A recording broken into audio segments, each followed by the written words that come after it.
If even Chris Metzen can't bring WoW its balls, this thing is over.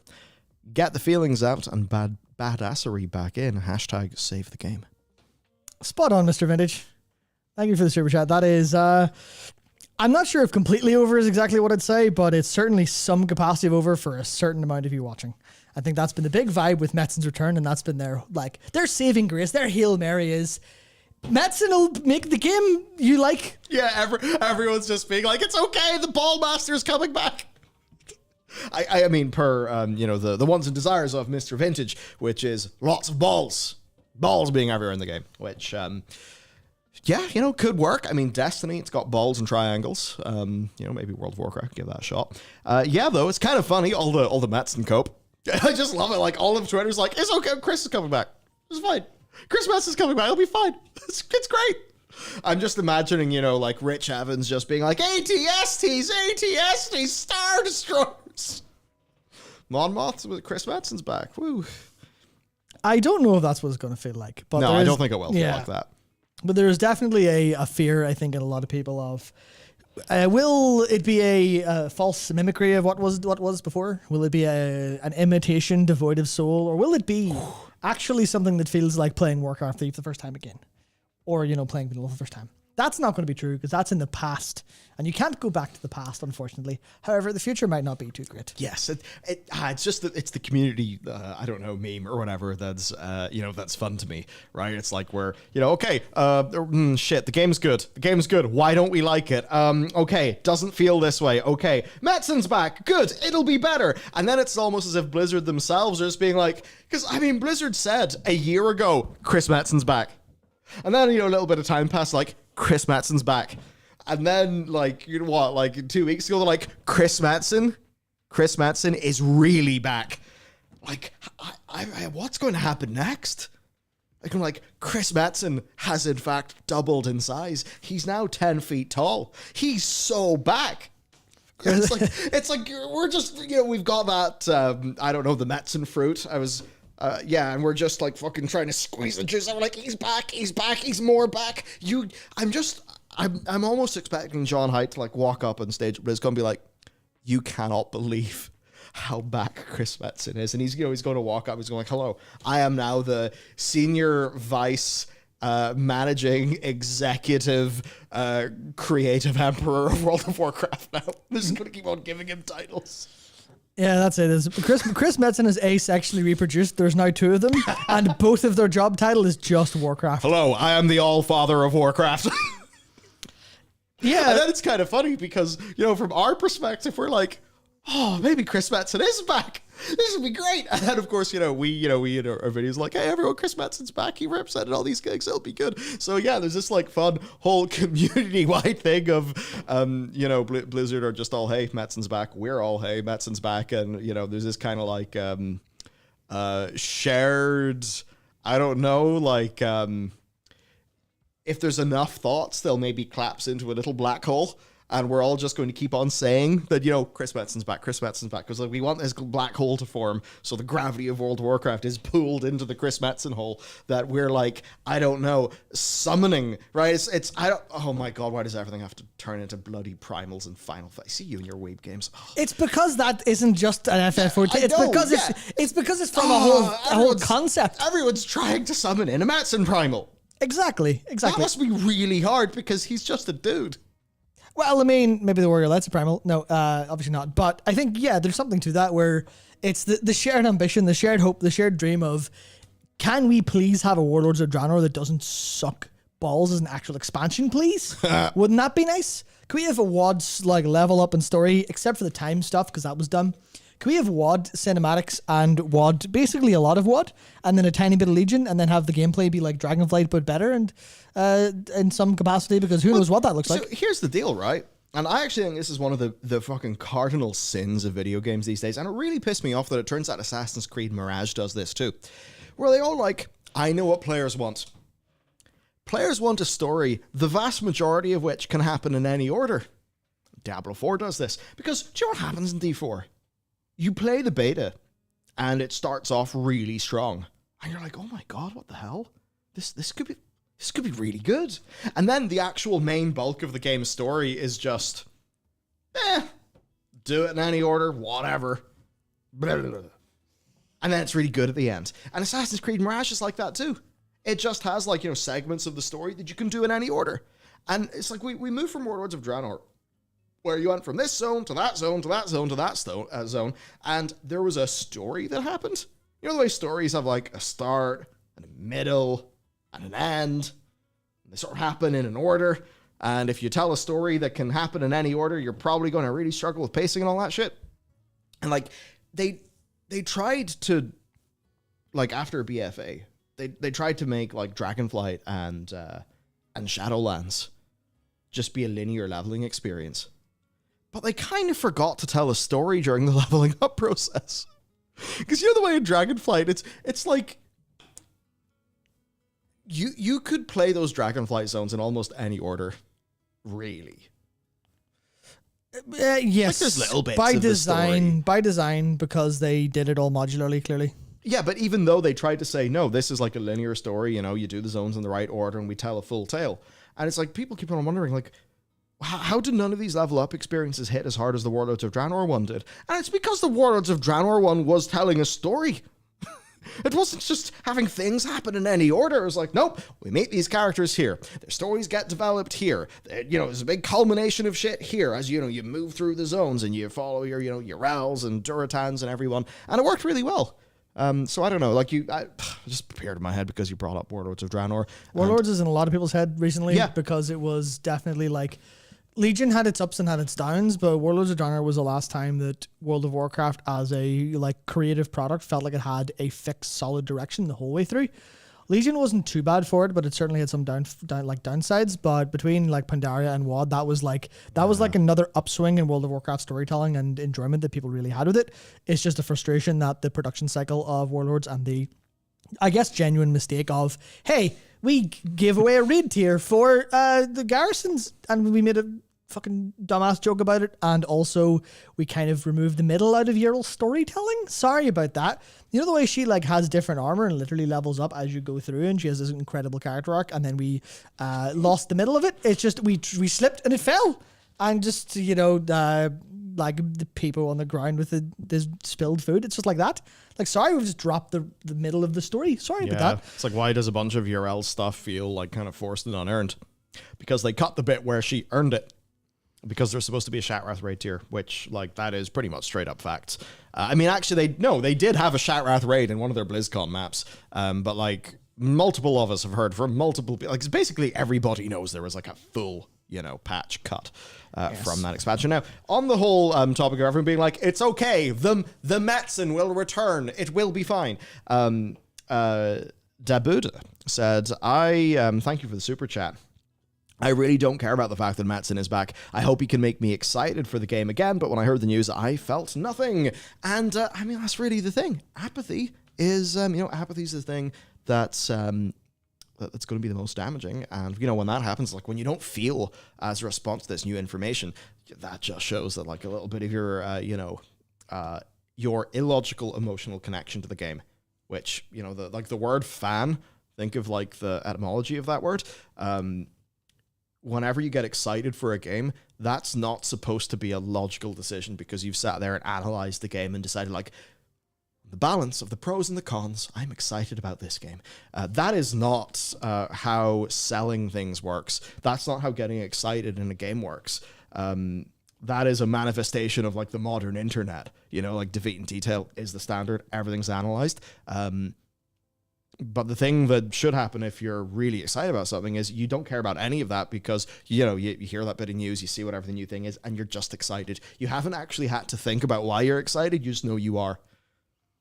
Yeah, that's it's really hard to describe that because we're so, especially nowadays, people are really critical a lot of the time and people dig holes and try to find things. I think, I'm not going to say CinemaSins was the reason, but there's a whole culture that inspired and also was reflective existing where people spend so much time looking for holes and problems and things they love when it's there's a lot of this boils down to, does it literally make you excited?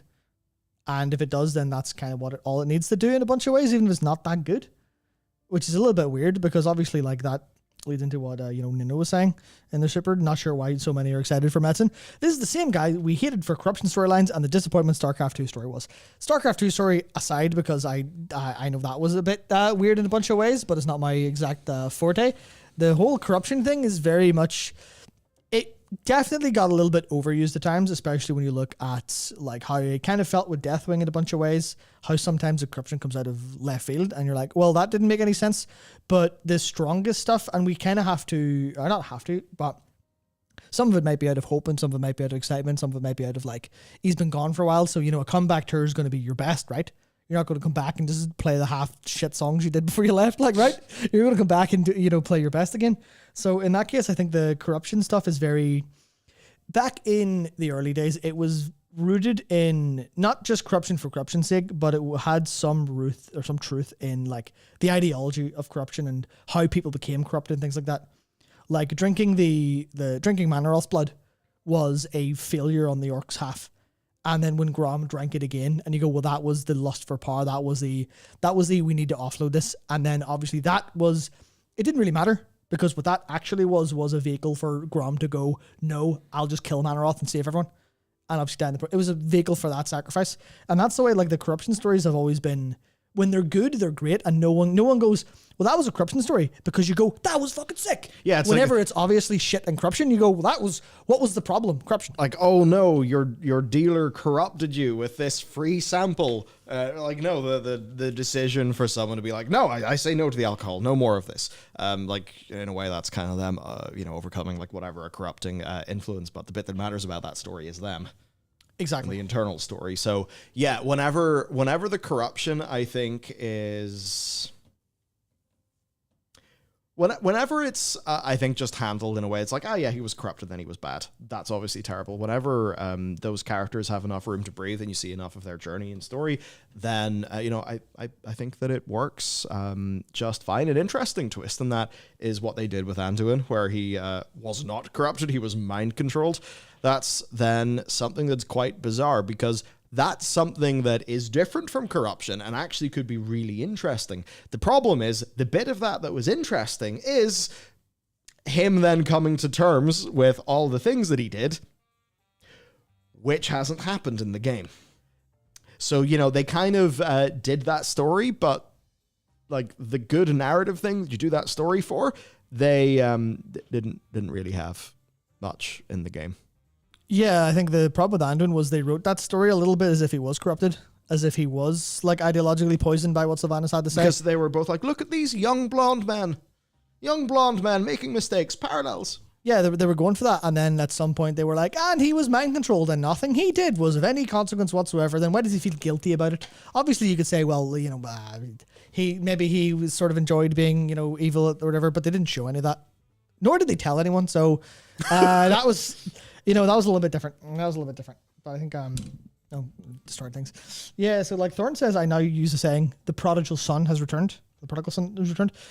Though my opinion is Ian has greatly improved this expansion as well. Yeah, that's where I think a lot of the hope kind of comes from, right? It's because yes, a lot of the times when this, Metzen was kind of doing like the best work in kind of reasonably modern WoW, it was also a kind of shitty game. You look at Warlords, and I know a lot of people love Warlords gameplay, but it definitely wasn't there for everyone, right? Mm-hmm. It was just, hey, you're in your garrison and you can farm your rings on characters and you can do Tanan, which is kind of like a less interesting Timeless Island expansion later. And then you've got less raid tiers. So there's a bunch of like directorial issues. And then you think of how, the things like what they were talking about with Demonology Warlocks, where it's like, sorry, we don't want you to play that. Or like, cool. That's a good way to have people think about your game in general. God, Sweet. Yeah. There's times and you may not, so many people may not know that. It was back whenever Ian and Lore did the Q&A, the Q&A streams. And one of the questions someone submitted is like, Demonology Warlocks, why you gotta do this to us, man? And Ian's response is like, yeah, we don't want you to play them. So we make them shit. Yeah, that's exactly what happened. And now the idea, so funny. The idea that Thorn says, the opinion of Ian's greatly improved. Yeah, I feel that as well. I feel like it took a little while and it took a couple expansions of them like making mistakes and seeing what went right, what went wrong. But I think the entirety of the team from like a leadership perspective have clearly improved substantially. It's just the one thing we've been saying throughout Dragonflight now is they've missed a hardcore creative direction, and that's it. Like, for all intents and purposes, the expectation is that that's what Metzen's there to bring, is to go, you guys don't have a creative director, and everyone's saying your creative direction is bad. What if we get a creative director, and then your creative direction will exist? Maybe that'll do something. Yeah, and that's like, it sounds so stupid. It sounds so obvious. It's like, what are you missing? This, we'll just go get it then. Yeah, it's but like, that's kind of what they did. What you need is like World of Warcraft, fuck the demon, as, the big new exciting expansion. Instead of World of Warcraft, we're expanding on details. Yeah. Which is what sort of stuff ended up feeling like. Yeah, more or less, like, absolutely, 100%. I know that's not exactly some, like, very cognizant argument. You know what I mean? Like that, that big feeling, instead of like, yeah, we're going to go on an adventure and here's a bunch of details and lore we're going to fill in. And it's like, yes, that's going to happen anyway. But it's that, like, just big, exciting energy, which Dragonflight lacked. Man, Dragonflight cinematic is the most forgettable of, I think, any WoW cinematic. Again, it's just a matter of you can do whatever you like, but if people don't find it cool and memorable, they will not remember it or give a shit, which is very frustrating when it comes to, like, I've said this, I don't know how many times I've said this on stream before, but like, you can be a fantastic artist, but if you don't have great art that people like resonates with people, and there's no point. You can make good art and the right art. Those two are separate. You can have both. You can have neither. You can have one or the other. There's a lot of cases where people will have like some little shitty ass doodle, and everybody will be like, that is so evocative and so perfect. I'm not talking about modern art at all. I'm talking about literally like, someone's just done a doodle and someone, that's really funny. That's fantastic. And then there's someone else who like has the most beautifully rendered artwork you've maybe ever seen, but it's just some shit you don't care about. And you're like, that's good, but whatever. And like, there's a whole thing there where they have to continually do that. I think that's where like visiting saying, my worry with Metzen is he may have lost his mojo. I think that's that's entirely like feasible, but considering he was away for a while and had like, to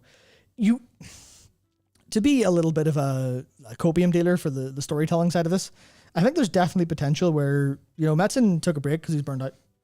Yeah, I think a lot of people don't realize he was working on every single Blizzard franchise. Like he was pretty much key man in all the franchises at the same time. Yeah. No, that's not going to work. Yeah. Like, why was some of the StarCraft story a bit disappointing when he was simultaneously working on Titan and Diablo and World of Warcraft? Yeah, so like he was burned out. You can see that he let almost a little bit too much of himself into stories, and like that's not necessarily a bad thing, but it was pretty bad when you look at Cataclysm and you look at StarCraft 2 and you go, hang on, Metzen, are these just things that you are like really personally feeling and you're self-inserting and it doesn't vibe with your audience because you've changed a little bit? Well, that's interesting. But then he takes time away, and obviously he was working on his own stuff, which seems to have like just went pretty much fine. People really enjoyed it largely. The source books from War Chief, but then like, and that was a callback to like, I think it was like a bunch of campaigns he was running, like homebrew stuff in the like his teenage years and stuff that he was like elaborating on. So you kind of go, well, if you want to hop on the copium train and imagine it in a nice storytelling way, in like, this is the classic narrative we're spinning here, but Metzen goes off, he takes some time off, he sees his family, he goes works on something a little bit more casually, he gets to think about, okay, well, let's go back to my first inspirations, where was I inspired in my youth, and you filter through that and think through it, and then have all of the problems that seem to be like midlife crisis kind of problems that inspired Cataclysm and stuff, and they're long gone. So you imagine it could really well be like an absolute like return to form in a sense. Maybe not the exact same, maybe tempered a little bit more, because I know people have a lot of people have had fun bringing up a quote about his daughter asking him why the dragon aspects were wearing swimsuits, and him going, "Well, I knew then that something had to change." I know some people throw that around and go, "What do you? It's so over. It's so over. It's over forever. It's more over than it's ever been." But I think that's obviously completely hyperbolic, because you can have those really cool stories without having to go completely transport your mind back then. You can kind of have both. So I'm not trying to say, we're so back, it's all fine, it's all fixed. I think that there's definitely a capacity for a really good narrative to happen here and for everything to go well. I don't know if it will go super well, but at the same time, I would like to think about it. I would like to at least hope that Metzen come back with a reason, not just for a big paycheck. Yeah, and with inspiration behind him in some capacity. Some of it, like, I think you almost don't want a fan running the show. Yeah, you almost never. Like, yeah. And I know that might seem like a strange thing. I don't know. It's like Star Trek II: Wrath of Khan. The director famously was like looking at Star Trek, like, what the fuck's this? What the fuck's this? This isn't good. And then Wrath of Khan's probably like, it's probably the best Star Trek movie that there was. Which is to say, if you're writing from a fan perspective, then you'll be all fucking excited about all these stupid little details that are interesting because you're a fan, right? And I find those interesting because I'm a fan, whatever. But the big new generative, like here is something truly big and new and exciting. That doesn't really come from that, like, honestly, turbo nerd detail perspective, right? It's like, where are the big swings? And yes, sometimes big swings result in big misses. Shadowlands was absolutely one of those. But even like, look at how Shadowlands was so over obsessed with exploiting details to justify itself. Whereas, like, I don't know, you kind of look at, like, the events of Warcraft 3, big shit going on all the time. That was I think the best of those kind of like Warcraft eras. Yeah, there is fan, open brackets, lower, close brackets, and then there's fan, open bracket, vibes, close bracket. And I think in today's world, because of things like wikis and because of general like fandom and stuff, there's an awful lot of people immediately go towards the like A route and go, well, fan of lore. So what lore can I take forward? What can I like bring to logical conclusions? What can I bring to logical like perspectives? What can I carry forward? But it takes something different to actually go, what's the vibes here? What's the actual, what do I need to do? And that's where, and I haven't watched it, but I've heard a lot of people talk about it, but like Netflix One Piece, where it's like they went and they worked with Oda, they worked with everyone, and they basically found Luffy in real life, some magical high, and said, you will be our main character because you've got the perfect energy. And everyone's like, this is not, not detail correct, not completely like what we would maybe want if you wanted to give it to people who were super hyper fans and wanted to make it detail wise. But they're like, what does this feel like? What's the vibe? What's this feel like? Yeah, Carrie, exactly. Super fans usually can't distinguish forest from the trees. Yeah. And that's a case where there are some people who can really very much see both. And in a lot of cases, fans can't see the forest can't see the trees for the forest that often. So if you can see the forest, which is the big picture, the ideas, the vibes, you do that, then you're off to the races. Like, think of Lord of the Rings. Like, there's many criticisms you could have of Peter Jackson's Lord of the Rings. Like, Denethor is a totally screwed character in the film adaptation. Gondor is just a big city.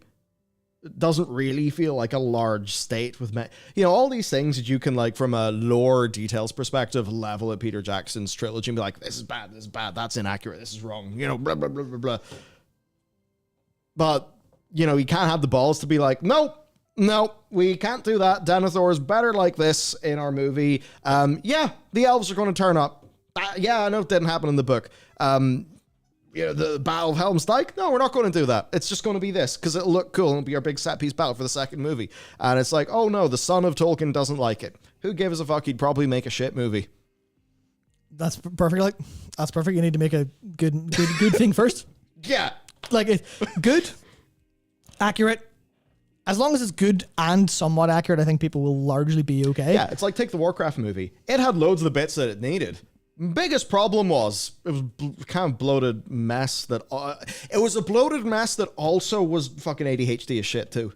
That was the weird thing about the Warcraft movie. God, what a messy movie that has quite a bit of heart in it still. Yeah, I totally definitely miscast and messed up human cat. What was up with that human cast? What was the deal with Lothar's son? What was going on there? What were you thinking of, mate? Toby Kebbell's Duratan, brilliant. I can't believe I've forgotten his name. Perfect Gul'dan. Warcraft movie Gul'dan was great. He was very, very good. Very good. Mm-hmm. Anyway. Yeah. So we've talked about a bunch of things. Lord Mathis, thank you for the super chats. Hope the time off went well. Excited for the stream. We are too. We have lots of things to talk about, actually, because quite a lot of things have happened, which is certainly fun. It's also, before we go any further, visiting Bow Bow. I'd sneeze for you on command, but I can't do that. Carry on. Very good. Sicko 1337 super and sad. I completely lost interest after Revolt. Jin was killed. The Horde needs a war chief, not some stupid council. They have turned Bane into a bitch. Vol'jin and Garrosh are dead. We need Warcraft 3 Thrall back. Yeah, that'll be the problem. If Thrall comes back and he's like, hello, I'm old and tired and reasonable, everyone's just going to be bored. And that was like kind of the problem. Like whenever Thrall turns into the World Shaman, he kind of lost a lot of the core identity that many people enjoyed in his character.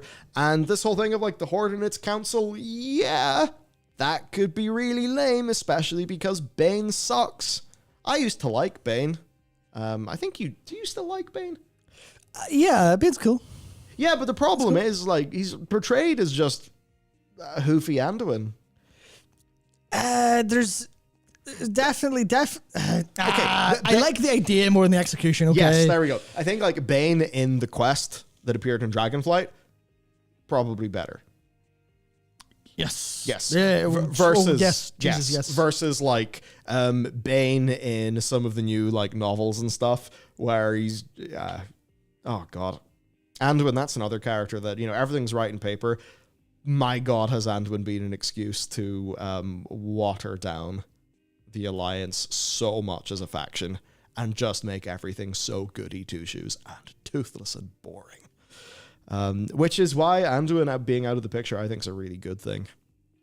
I hope he stays out of the picture for a decent while. It's like, here's the thing. Varian was often an asshole who did a lot of stuff wrong. But he was actually, fun to watch. Whereas, Anduin, what he seemed to do is like, oh, I love you. I love peace. I love peace. Look at me. I'm good. I love peace. And I use the light to heal people. I'm good. I'm soft. And I love talking about, like, say this, all this stuff's fine.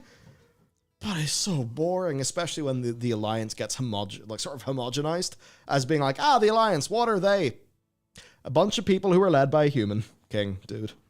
Yeah, I think the thing about Varian is, and I was thinking about this specifically with the end of Mists of Pandaria in mind, and obviously, I don't remember all the details of comes to head whenever someone mentions Vol'jin, of course. Yeah, so I don't remember a lot of the middle of Mists of Pandaria, like the 5.2 stuff and all that with Varian. I don't remember it a lot well, but I know from that ending in Siege of Orgrimmar, where he actually shows, I think, exactly the kind of qualities people want out of a leader, in the same way he did in Wrath of the Lich King in Ashcrown Citadel. Yeah. Where he goes, well, these are our sworn enemies, but I have to throw some respect on them. And then Jaina cried. You're like, cool, sweet, whatever. But mostly him being like, you get one chance because you showed that you have some sort of respect by helping us end Garrosh. But if you step out of line again, we will end you. And that's exactly what you kind of want. It's that fair. Well, he's not just going to kill them for no reason. Imagine if in Battle for Azeroth, it was Varian and Sylvanas. I know, obviously, the slight issue with that is that Varian was dead, but I would say that a Battle for Azeroth that didn't give a shit about, putting, doing Cult Harass and just deciding, okay, suddenly the Zandalari Trolls are actually the Black Panther movie for some reason. God, Blizzard are very bizarre. Oh, there's I think Zandalar forever! the Pandaren stuff and the Pandaria stuff, I think, obviously people went, this is very interestingly timed with Kung Fu Panda, but at least that is, it had some, plenty of pop culture references, but it wasn't as bad as Cataclysm for being on the nose. It was more, people will recognize a lot of this stuff for longer because it's so, it's just kind of funny China. But I think that was way smarter than any time otherwise done it. That Zandalar Forever stuff, that aged so quickly. That was so embarrassing. It was milk left out in the fucking sun. It felt like a Red Letter Media skit. Yeah, it honestly, I wouldn't be too surprised if it was fucking sabotage internally. So I was like, it'd be really funny if I convinced everyone to do this. Jesus Christ. But I guess my point stands. Imagine if Battle for Azeroth was Varian saying, hey, Sylvanas, you know that line in the sand I drew with the previous war chief? Well. Yeah, we'd have a Dullahan. Wow. We'd have a Dullahan Sylvanas. No, should be running around with no head. Easy as that. Easy as that. But no. Otherwise, it's just, they're all out of teeth. They need characters back with some. So here's the thing. Tyler Moore, I feel like WoW's story used to feel like an escape. Today's story reflects too much of what's happening IRL, and what we really miss is the escapism in the story. So, right, this is something that I've wanted to say for a long time. It's being bursted out. Yeah, and I know it's going to be controversial, but I think I can say it in a way that people understand me, right? Everyone has been saying for 9 years now, let's say, people don't want politics in their video games. Yes. And then those people will turn around, you'll be like, I don't want politics in my video games. What's one of your favorite series? I actually really love Metal Gear Solid. And people go, no, what do you mean? That game's really political. But you run the translation layer of what they actually meant to say. And what they mean to say is, I don't want games that reflect current modern day politics in a way that is reminds me of real life, and I have to think about it. I want games to be an escape into either future facing in the way MGS2 was, or a little bit more past, or even back in the early 2000s. It was very, if you wanted to have modern day political stuff, it felt like very strong parody or statement that didn't highlight things that was kind of shitty, but it was more like, oh yeah, everyone kind of understood then. But now it's well, here, all this, we don't want to be reminded of things that we don't want to think about when we're playing video games. Unless it's specifically in the fantasy tropes of heroism and sacrifice and all those grander ideals. But people don't want to reference to like, if I open a video game and it's like, well, who's that character? Oh, that's fucking Rishi Sunak. Obviously, that's clearly supposed to be Rishi. Like, oh, there's Rishi and there's his fucking rich wife and they're scamming the shit out of the country. It's like, you don't want to see that in a video game. You want to see that on the fucking news. And that's why you play a video game, so you don't see that in the news. There we go. Steve Denuser ruined World of Warcraft by putting Rishi Sunak in the game. That's it. Yeah, it's like the perfect example of doing it right is, again, a Metal Gear reference, but Metal Gear Rising, right? You see Senator Armstrong and you laugh your head off because it's so obviously parodical and so obviously hilarious that you're not like, well, this is a wee bit too real. You're just like, ha, this is some goofy shit, let's go. And that's, I think, what people actually mean. I think it's keeping it being fun and interesting. Yeah. And I think sometimes you can maybe over index on some of the details and make it sound preachy. But the thing that'll actually get people like empathizing with that, understanding it, actually really enjoying it is, I think, just when it's more deftly told and doesn't feel like it's hitting you over the head all the time. Like, good example, Battlestar Galactica. Very good in its own merits. Is everyone just, like, do you obviously know, like, well, can you say the, 9 plus 9 plus 2 in the America, in the New York, in the 2001? Pretty sure you can, yes. Okay, well, yes, Battlestar Galactica is obviously very, very post 9/11 America. Yes. Taking a look at society and how human civilization organizes itself and does its shit. That's woven through the entire thing. But first, and actually, there were some people who were ridiculous because they just wanted Battlestar to be, 80s Battlestar, which, like, it's fun and iconic, but it's in many ways not good. It's okay. We can say that. I mean, I think where like Flavio puts it perfectly here with the super, like, folks don't want real life partisan ideological politics. They want more political themes. Yeah. And it's very much that. People want the core issues. Not the core issues. Like, people want the real truth. They want the art to be about the truth that's kind of like, going through all of, the noise and stuff of, like, how it's kind of hashed out in public where it's, very messy. I think people want, like, the bigger thematic exploration, of those things. And I think sometimes in shows, they can try to do those things in a way that feels like really forced and artificial, because the people creating the show want to touch in this, like, sort of modern thing, but they haven't really integrated it well, perhaps, with the show's narrative, or, they've not really had, like, or not really given themselves enough, like, screen time to explore the idea, so then it ends up feeling, like, quite rushed, which is, like, continually happened, and it's what really annoys me. People are like, oh, Admiral Holdo had pink hair! Ah! This is what half the internet's on about. They're like, here's the thing, though. What's he called? Poe. Poe's a fucking moron. Like, he's legitimately really stupid in so many of the decisions that he makes. It's like every time there's a bunch of X-Wings in a Star Wars movie, you're like, oh yeah, there's fucking Red 1's dead, Red 2's dead, Red 3's dead, Blue 5's dead, and they're just fucking dropping off like flies. I was like, yeah, because they're led by this gung-ho moron. So whenever Poe is getting absolutely dressed down for getting all of his people killed, she's right. The problem is The Last Jedi was a pretty, it had elements that were cool, right? Some cool visuals, and it was trying to hit in some themes and stuff, right? But its main problem wasn't that it had Poe get dressed down by somebody who happened to have pink hair. Like, that was just handled badly. Holdo should have been probably given more screen time. Yeah, they should have actually shows, what things are we doing with the characters that we have so we can properly explore them, instead of being like, okay, we're going to talk about arms dealers and exploitation, and we're going to talk about that on our trip to the casino planet where we get to talk about animal cruelty, and then you're like, why does this movie feel like a mess? Where it's like, if you could have just done Luke's having a bit of a struggle. Poe's got, in some ways, the right attitude, but makes bad decisions. And maybe you, like, remember to have Finn be a character. Finn's probably the most promising part of, of the first of the new trilogy movies, and they completely waste his character. Like, no wonder John Boyega is fucking salty over, over his involvement in Star Wars. And then you just have all these people who are like, forced political, hold out pink hair, wee!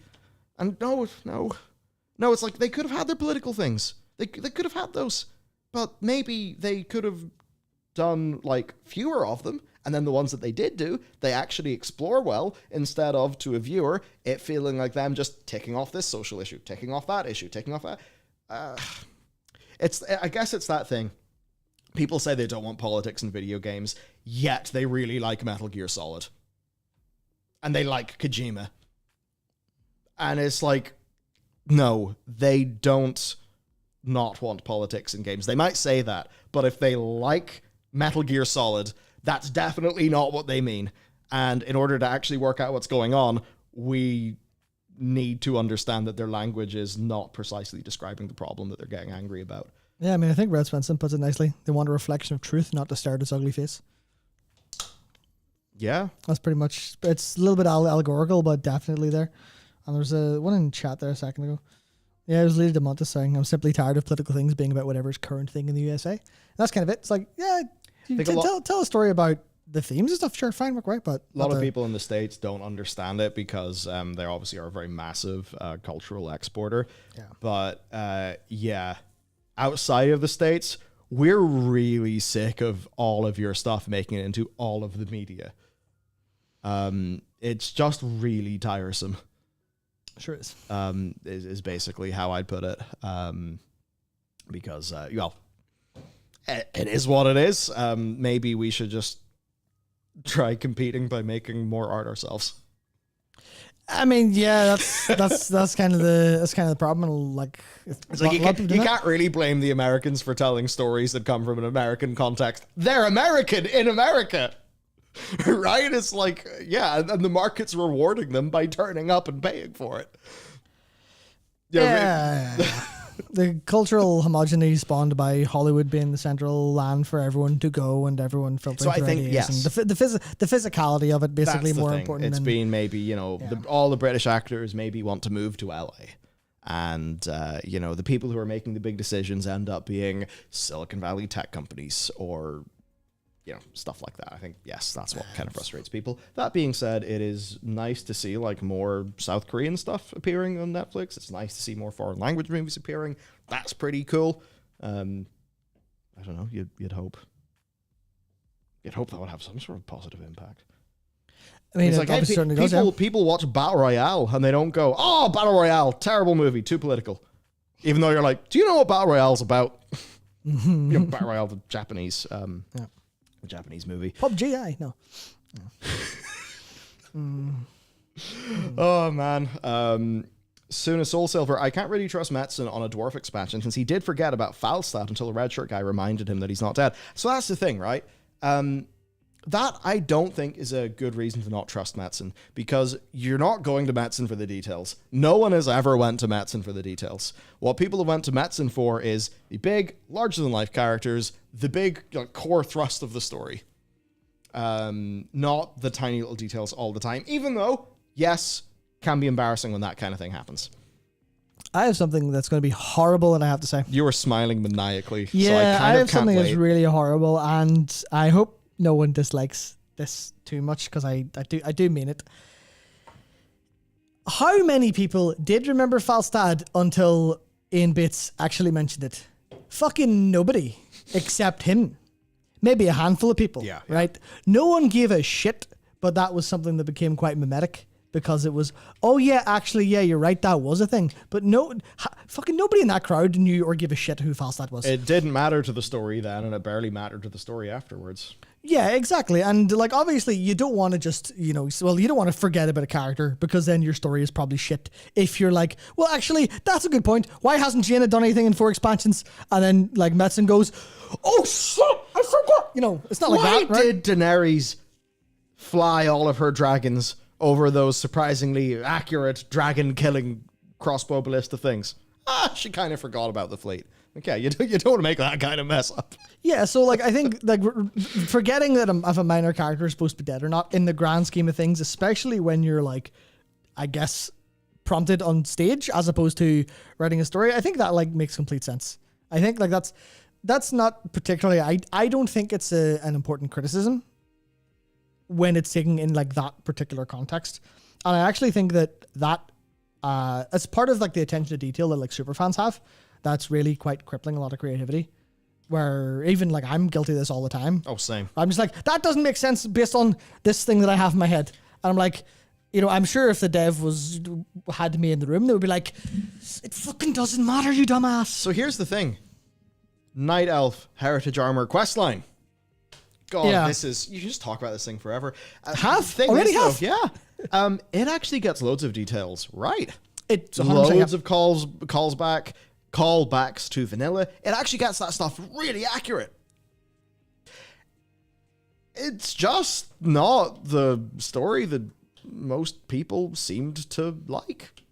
So it's like, yeah, it got the details right, but that didn't matter because the big vision wasn't really what people wanted. Yeah, and again, that's what it boils down to, where you're completely fine to scupper details as long as you get the whole thing right. Obviously, it's perfect if you do both.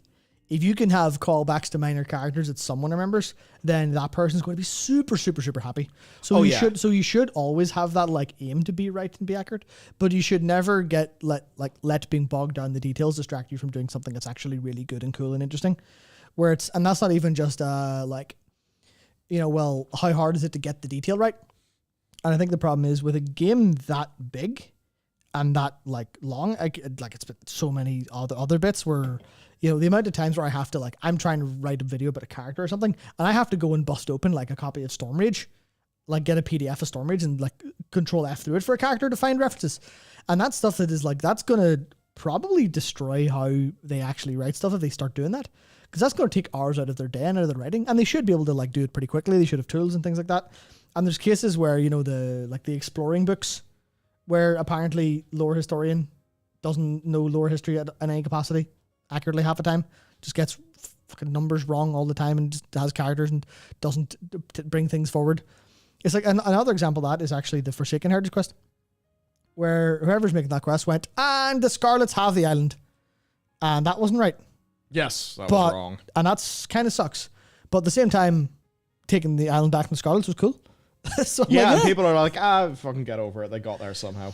Yeah, it's exactly the bit that mattered was the content.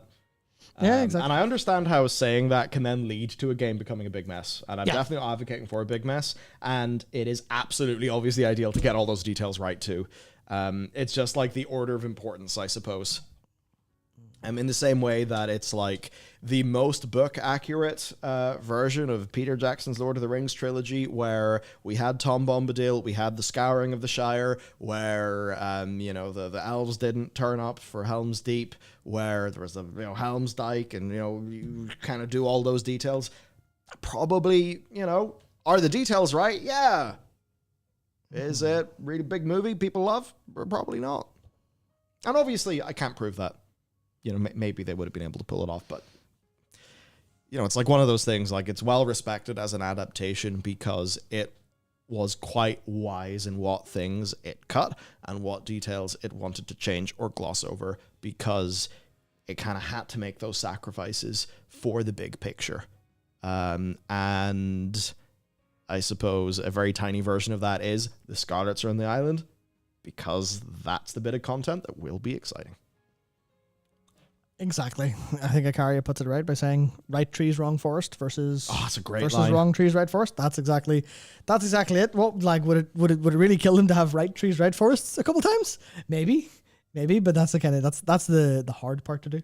So instead they kind of go, I'd rather have right forest most of the time. I think that's better for the overall view of the game, but it can't be that way all the time, obviously. Because then you have a load of issues cropping up all the time, basically. Yeah. So while one of the first topics in our stream notes was to talk about Chris Metzen, I think we've done that. We may have beaten that horse a wee bit. Yeah. So I think before we talk about the new in-game lore books, we should talk about the leaks. We should absolutely talk about the leaks. We'll start it off then with the achievement API leak with all the Kaz Algar stuff. So this certainly is something. Now, this piece of... Oh, yes. Now. Yes. So Matt is bringing it up on the stream notes. Yes, I just leaked all of our last month's videos. Oh no, whatever will happen. You know what's going to happen. Damn, it's over. It's over for us. It's over for us. Yep, there you go. So then, the achievement API leak about Kaz Algar pretty much being confirmed for the next expansion. Now, you might be wondering what this piece of art is. Here, this piece of art, I believe, is from Battle for Azeroth. This has been floating around so many leaks. Most of them have been saying it's like World of Warcraft Stormbreak or something like that. There is another alternative version of this, but it looks like it's AI generated. Like, you look at the dwarf's face, and that is some mangled stuff. We'll get to that later. So other than fake leaks, there are the real leaks. And this is Heroic Edition Algarian Stormrider, which is almost certainly going to be, the thing that we'll get. Now, that being said, I believe there is an elemental. There's an elemental that was found called the Stormrider. I don't know if the elemental was called that. I think people are just assuming it was called that. Oh, okay. I don't think that was. Well, I saw some people talk about there being a Stormrider elemental in like Wrath or something, and then there is a BlizzCon promotional image of. There's an elemental that looks kind of stormy, and I think maybe Taliesin said they believe it's a Stormrider. I think something along those lines. I think. I'm not entirely certain. I think I saw it from Groxy on Twitter. Yeah. I was on holiday, so I saw it from somebody on Twitter when I was in the airport. Yeah. Actually, one of the fun things is there's a lot of... Wait, did I? Who knows? But there's a lot of news that's happened this week and the last week that I'm going to be reacting to actually quite a lot of this live. I know the from the video we published, I know the Kaz Algar stuff, but all of the lore books and things like that, I haven't a clue. So look forward to me reading about Elune, the Green Dragons in the Dream for the first time. I'm very excited. I don't hate it. I liked it. Well, it'll be fun to get to. We'll see. So, Algarian, Algar, Kaz Algar, that all makes sense. Here's the deal with Kaz Algar, just to quickly get you up to speed. There's the observational report Earthen, which is a document found in Uldaman at the start of this expansion. Basically tells the story of a whole bunch of Curse of Flesh shit, but basically there's this big fissure in the earth, and a bunch of Earthen go into that fissure. This fissure is in a place called Sector AR938. But anyway, time passes. They get a bit more fleshy. And the Titans look at, or the keepers look at them. They notice, hang on a second. These Earthen have kind of turned into dwarves. They're calling their home Kaz Algar, and their culture is the same as other dwarves. These dwarves have never met. How are these cultures that are highly similar popping up, sort of independent from each other, totally in isolation? So this basically means, right, somewhere in a fissure, a dwarven culture appeared. Of course, you think about dwarves, you think about dwarves in a big hole somewhere, you kind of think of Khazad-dûm, and you're like, hell yeah, dwarves mining shit, very good. So basically that's all we know. There are dwarves in a place called Kaz Algar in a big fissure somewhere. Now, where is that somewhere? Who knows? Probably other side of Azeroth, considering we haven't seen these dwarves, and we've seen quite a lot of Azeroth. Or very underground. In somewhere that was buried by Titans or something along, or by the Keepers, because obviously the Keepers could move shit all day long with giants and stuff, the shipping.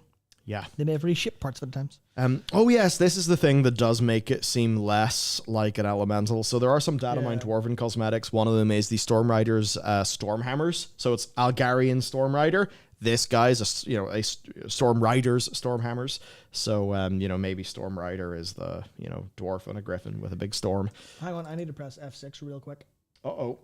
Because Azeroth Small A. I can't believe it. Can't believe it. Quality control's gone to the shitter. You get us to test your game for free and still can't even spell your own planet right. SMH. Shaking I think that's it. SMH.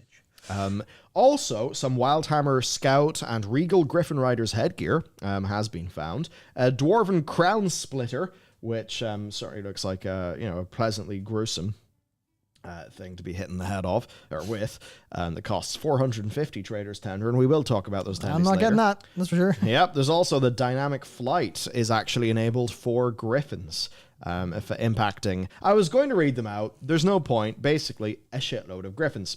So, what does all of this basically mean? It means that the Heroic Edition mount for the next expansion is from Khazalgar. This then means Khazalgar is going to be a place in the next expansion. Now, as I said in the video where we first covered this, the Imperial Quillen was the Collector's Edition mount for Mists of Pandaria. Now, Imperial Quillen, Mogu thing.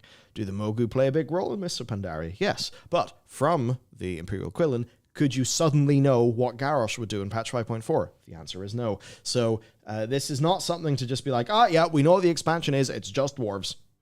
No. There's probably going to be more. I do think the dwarves will play a role, though. Well, I mean, that's the thing. Role. Yeah, if it's dwarves, if it's that Fisher, then it's immediately old gods, right? It has to be. It's old gods. Well, what does old gods mean? And then you go like, almost like a mind map. You need to go, well, here's old gods. And then where does that like go off to? That goes off to like everything else that's connected. That goes even back to, goes back to Zaltath, goes back to Ridicron, goes back to the fact that the old gods are, you know, maybe still alive. Maybe there's like a fifth one that's hidden. All those kind of things immediately there. So you kind of go, yeah, just it's a starting point. And that's every expansion has, since more or less since Mists, every expansion has started a very different way that it's ended. Yeah.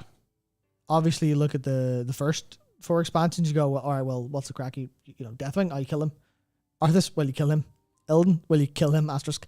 We'll bring him back to life when we need him again. But like fundamentally, it's since Mist, it's always been like load of curveballs in the middle, which I actually never really thought about too much before. Maybe there's something to that. Yeah, now, Still Solo says, so tired of underground zones, it better be more dwarves with great halls like Lord of the Rings, less Sarlacc caverns.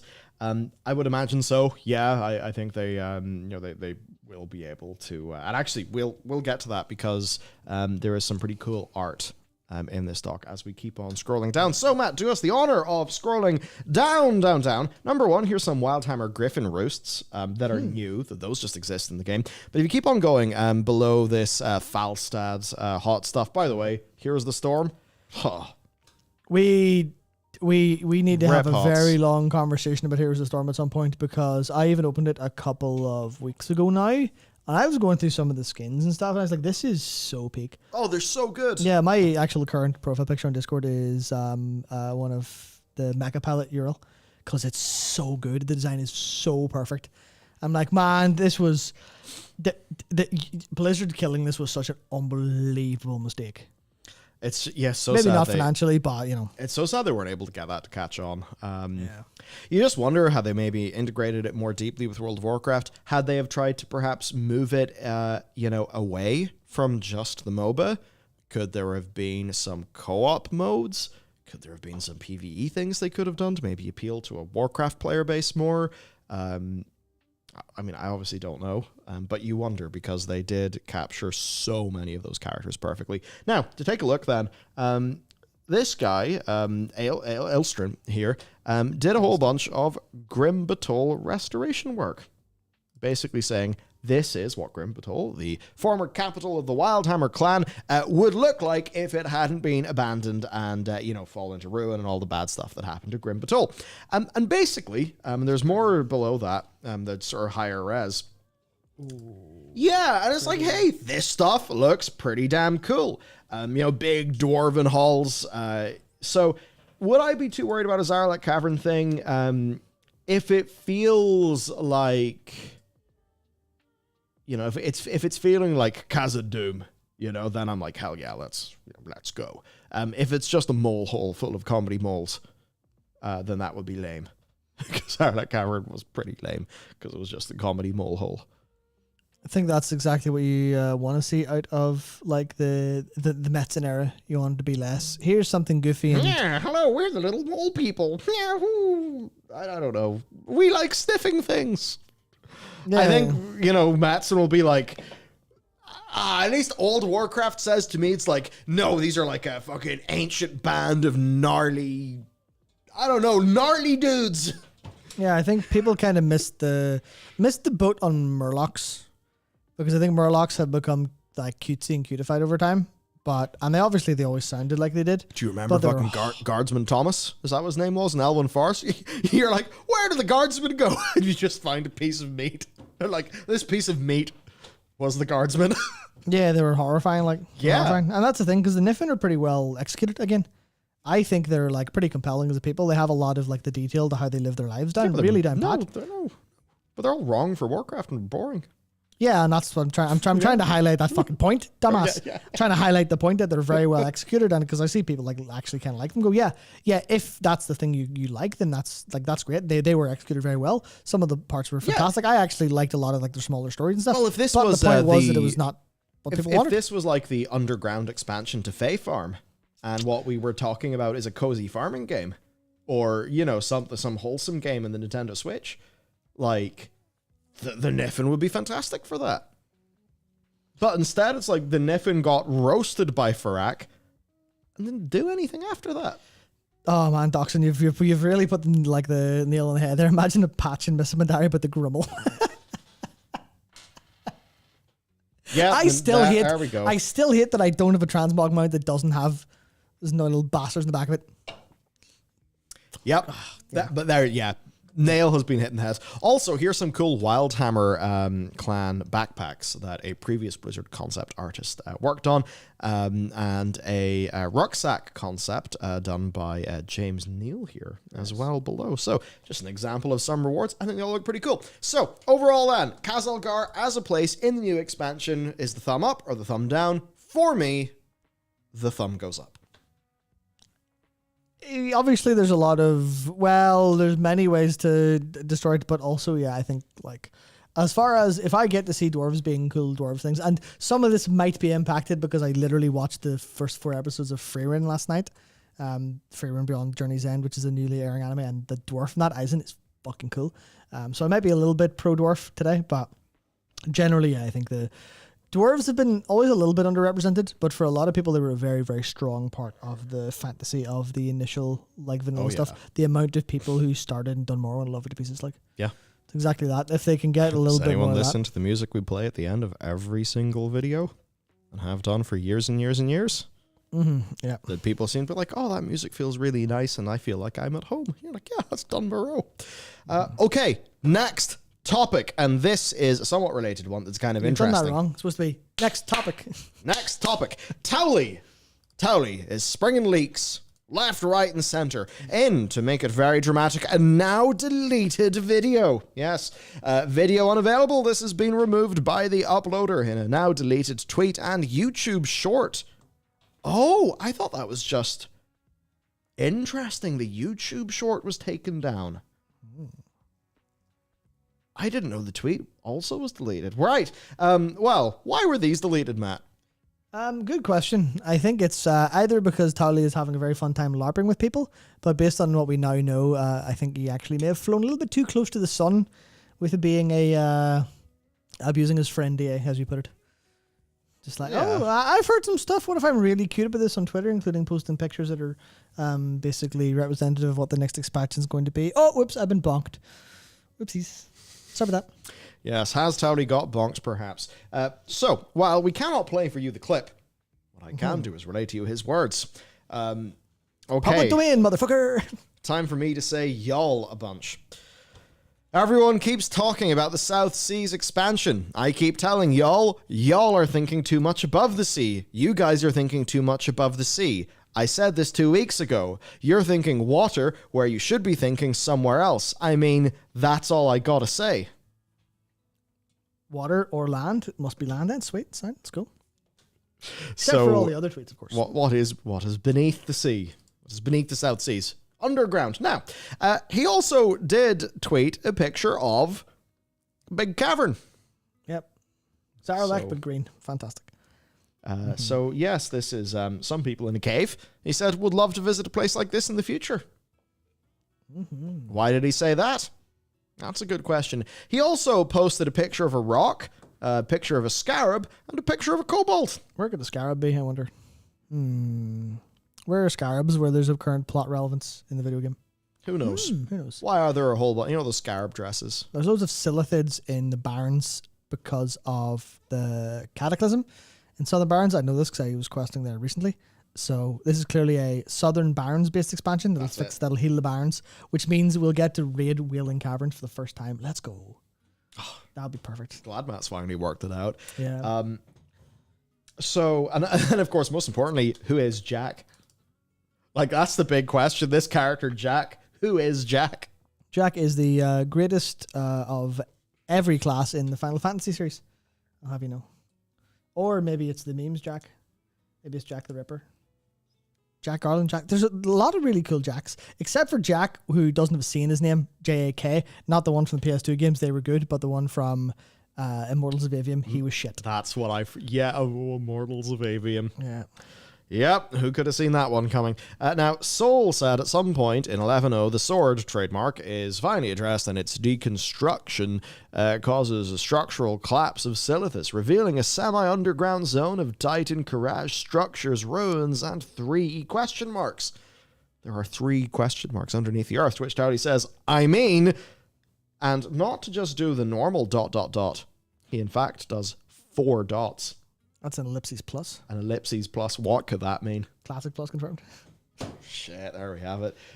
So this is all fairly interesting, and it's the kind of thing where I think this happened before Khazalgar. Yes, it did. Yeah, so this happened before September Khazalgar. 18th. Yeah, before Khazalgar, the clip's been deleted, and you're like, he talked about the next expansion in a clip that he deleted. Why did that happen? Did he just get a Discord message from one of his mates? It was like, oh, good, dude, I might get in trouble. Please no. Why did any of that happen? And then that we find out about the Khazalgar thing, with Khazalgar being in a fissure in the earth. These things fit together. Also, people have really good ideas about what this candle jack could be. People, Jack be nimble, Jack be quick. There's Candle Jack referring to how the post is about to disappear. I really shouldn't say the name one more time, or else our stream will mysteriously end. So yeah, everyone's very good at this. I have no idea what any of you are talking about. Yep, you are. Now, what is also a thing under the sea? Clams. Here we have clam terrariums. Okay, yep, sure. Are they clams? I had no idea where you were going with that. I was very concerned for a second, but at least sort of look like there somewhere. Big clam-like things. Anyway, these are capes, special capes. Often Blizzard will do these for pre-order bonuses, and obviously plenty of people are thinking about Ashara and various things. So Naga confirmed. Let's go. There you have it. And then also, of course, for other underneath the earth things, we do have Undermine. Here's some old... these are so good. Yeah, some old official concept art, which is always very fun to look into, I love this. I think it's the next image over from that one. The just drawn in a felt tip marker, World of Warcraft logo on the bottom left. Sick, yeah. Yeah, I love that. But yeah, you can see, Kazan undermine this whole place, which apparently is labeled 6. Incredible. Yeah, I like how you can completely see. This is again from back in the day. You can see the lack of Southern Kalimdor entirely, more or less. And if you go a few more images over to the 1999 black and white concept map, Kalimdor is Yeah, Kalimdor is tiny. Me and Jared talked this about a podcast. It's going to go live either tonight or tomorrow morning, depending on if I forget. We talked about this extensively in regards to the Night Elves and their origins, where they came from. I guess conceptually, in this case, were Dark Elf lands. Dark Elves? They're not Dark Elves, they're Night Elves. Interesting. Members will see that tomorrow. Yeah, I mean, hey, more elf content, because elf content always makes elf players happy. Yeah. At least ours is reverent to the elves' history. We talk about it for an hour and a half. Also, a highlight, the Undermine expansion concept by Handclaw, who does awesome work. It's really awesome work. I need an excuse to work with Handclaw if he's taking commissions. We should do that. This is... Fuck, I hate these so much. Because I can just can we just have this as well? There you go. Ian, hire 300 more developers now. Go for it, yeah, absolutely. Oh yes, the Hobrat race. I think this is honestly really cool. It's way below there. Almost reminding me of I suppose the Skaven, like little rat people with their technology. Hey, World of Warcraft Skaven, sure thing. League of Legends Twitch, fantastic. Anyway, Handclaw is awesome, so you should definitely follow Handclaw on Twitter and ArtStation. That is so good. That is so good. I should definitely think of an excuse to work with him in something at some point. Also, some Tinkerer stuff. So good. But I know, right? Yes, really goddamn good. All this Tinkerer stuff's great too. As well, I think this Machinome looks awesome. This gnome art is. I was like, normally I look at gnomes and I just am like, but that's really nice art. Gnomes in game. Oh, who is it? Oh my god. There's an artist. I can't remember. It's OKSU is the name starts, I think. But they draw some of the best gnomes I've ever seen in my entire life. It's all Porta stuff and it's fucking amazing. There's one of their. I think it's. I can't remember if it was a commission or an OC, but it was there was a gnome rogue that I think short blonde hair and one blind eye with a scar down, and some of the most evocative portrait art I've ever seen in my life. It's amazing. That's a bit of sidebar, but yes, Tinkers. We'll get to Tinkers in the next expansion. It's fine. They'll be They'll be dwarf and gnome and Draenei Tinkers for sure, definitely. If we're going there, 100%. 100%. I mean, hey, it would be cool. It's in so many of the fake leaks, which we'll talk about later, are talking about Tinkers and more support classes and stuff. So I actually wouldn't be surprised, because Sony, those leaks, in a way they're trying to manifest something into reality, and that's literally the opposite of how it works. It's more that the leaks are trying to be plausibly what might they do. And hey, if they were doing a Tinker, I'm sure a bunch of their work, including concept work, just abilities they've designed, thoughts that they've had, there'll be a lot left over from their Mechagon work. Almost certainly, yeah, for sure. Yeah, big time. So, right then, overall, that is the Towley leak situation. Has Towley been a naughty boy who has got bonked and taken off, had to delete these things? Maybe, perhaps, it would make sense. But he's been talking about underground stuff. Kaz Elgar is a confirmed solid fact from the actual game files, even labeled Heroic Edition, which is obviously the next expansion. Yeah. Is there going to be underground? Yes. And I suppose just if Towley is to mention this scarab here, which does remind me when I was in America, I went on the Mummy ride. The Mummy in Universal Studios is one of the best goddamn rides. It's fantastic. Very good ride, anyhow. I wanted to make a joke, but I won't. Oh. And I blue screened. Yes, scarabs and shit. Just the thing about Old Gods, and I think this is the only opportunity I'll have to mention it in today's stream, given the topics we got. Old Gods, thinking thoughts. Yes, here we go. So, 2 of the Old Gods are free from their prison because their bodies have been destroyed. That's N'Zoth and Y'Shaarj, right? So they're off in wherever Void comes from. However, Yogg-Saron and Cthulhu are not, dead. Because an Old God body, there's a thing, and maybe you'd enjoy the Wendigoon video on it, called the Mystery Flesh Pit. The Mystery Flesh Pit National Park, which is just a fun world-building exercise that this artist did, right? But it's the idea that there's this, humongous, many miles long, horrible eldritch monster. And one day, just people kind of bump into it, and what do? They open a fucking national park, exploring all the different weird holes and fleshy caverns of this, insane, larger than you can possibly fathom eldritch beast in the earth. Very fun little world-building project. But the thing is, that's actually what Old Gods are like in the WoW canon. Yeah, the Old Gods are absolutely humongous entities that are buried deep within the earth. So whenever we fought, Cthulhu and Yogg-Saron, that was that was just us hitting a Diglett back into the earth, basically. So the idea of the Scarab there brings you on to the Courage, who are the, one of the Akir. Because I believe, isn't it, you get the Akir, and then the Akir who kind of ran away to the north end up turning into the Nerubians. The Akir who stick around Silithus end up being the Courage. Courage, yeah. So, it's kind of indicating those guys are back. And to be honest, of the Old Gods, I've had enough of Old Nige for now. I don't want more N'Zoth, particularly. He's all fine. Y'Shaarj, it's Never knew you.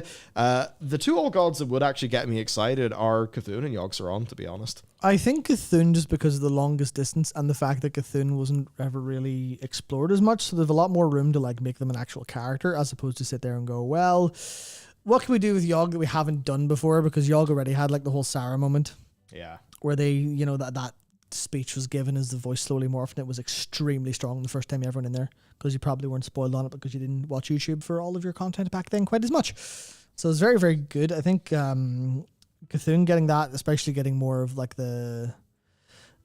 that just general vibe from the Scarab stuff. So I think that's something that, like, it's hard to even say much about it outside of they could develop the shit out of Cthulhu and make him fun and enjoyable. I think Anchorage is very cool.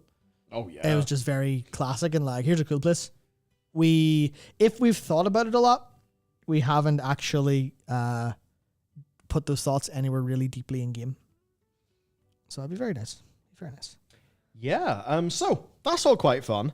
Next, then, little bit about the leaks, sort of like a bit of a leak watch. There have been a few. Of course, remember Glorbo? The Glorbo stories. It actually took me a moment. I was reading, I was like, I saw this, I was like, what? That's nonsensical. I don't really understand it, which goes to show how fast this year has been.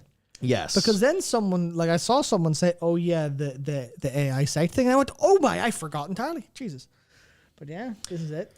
The power of AI shitposting has gone far too far. Yeah. Far too far. So we have the one that then caught on more. Stormbreak. Yeah. Here it is.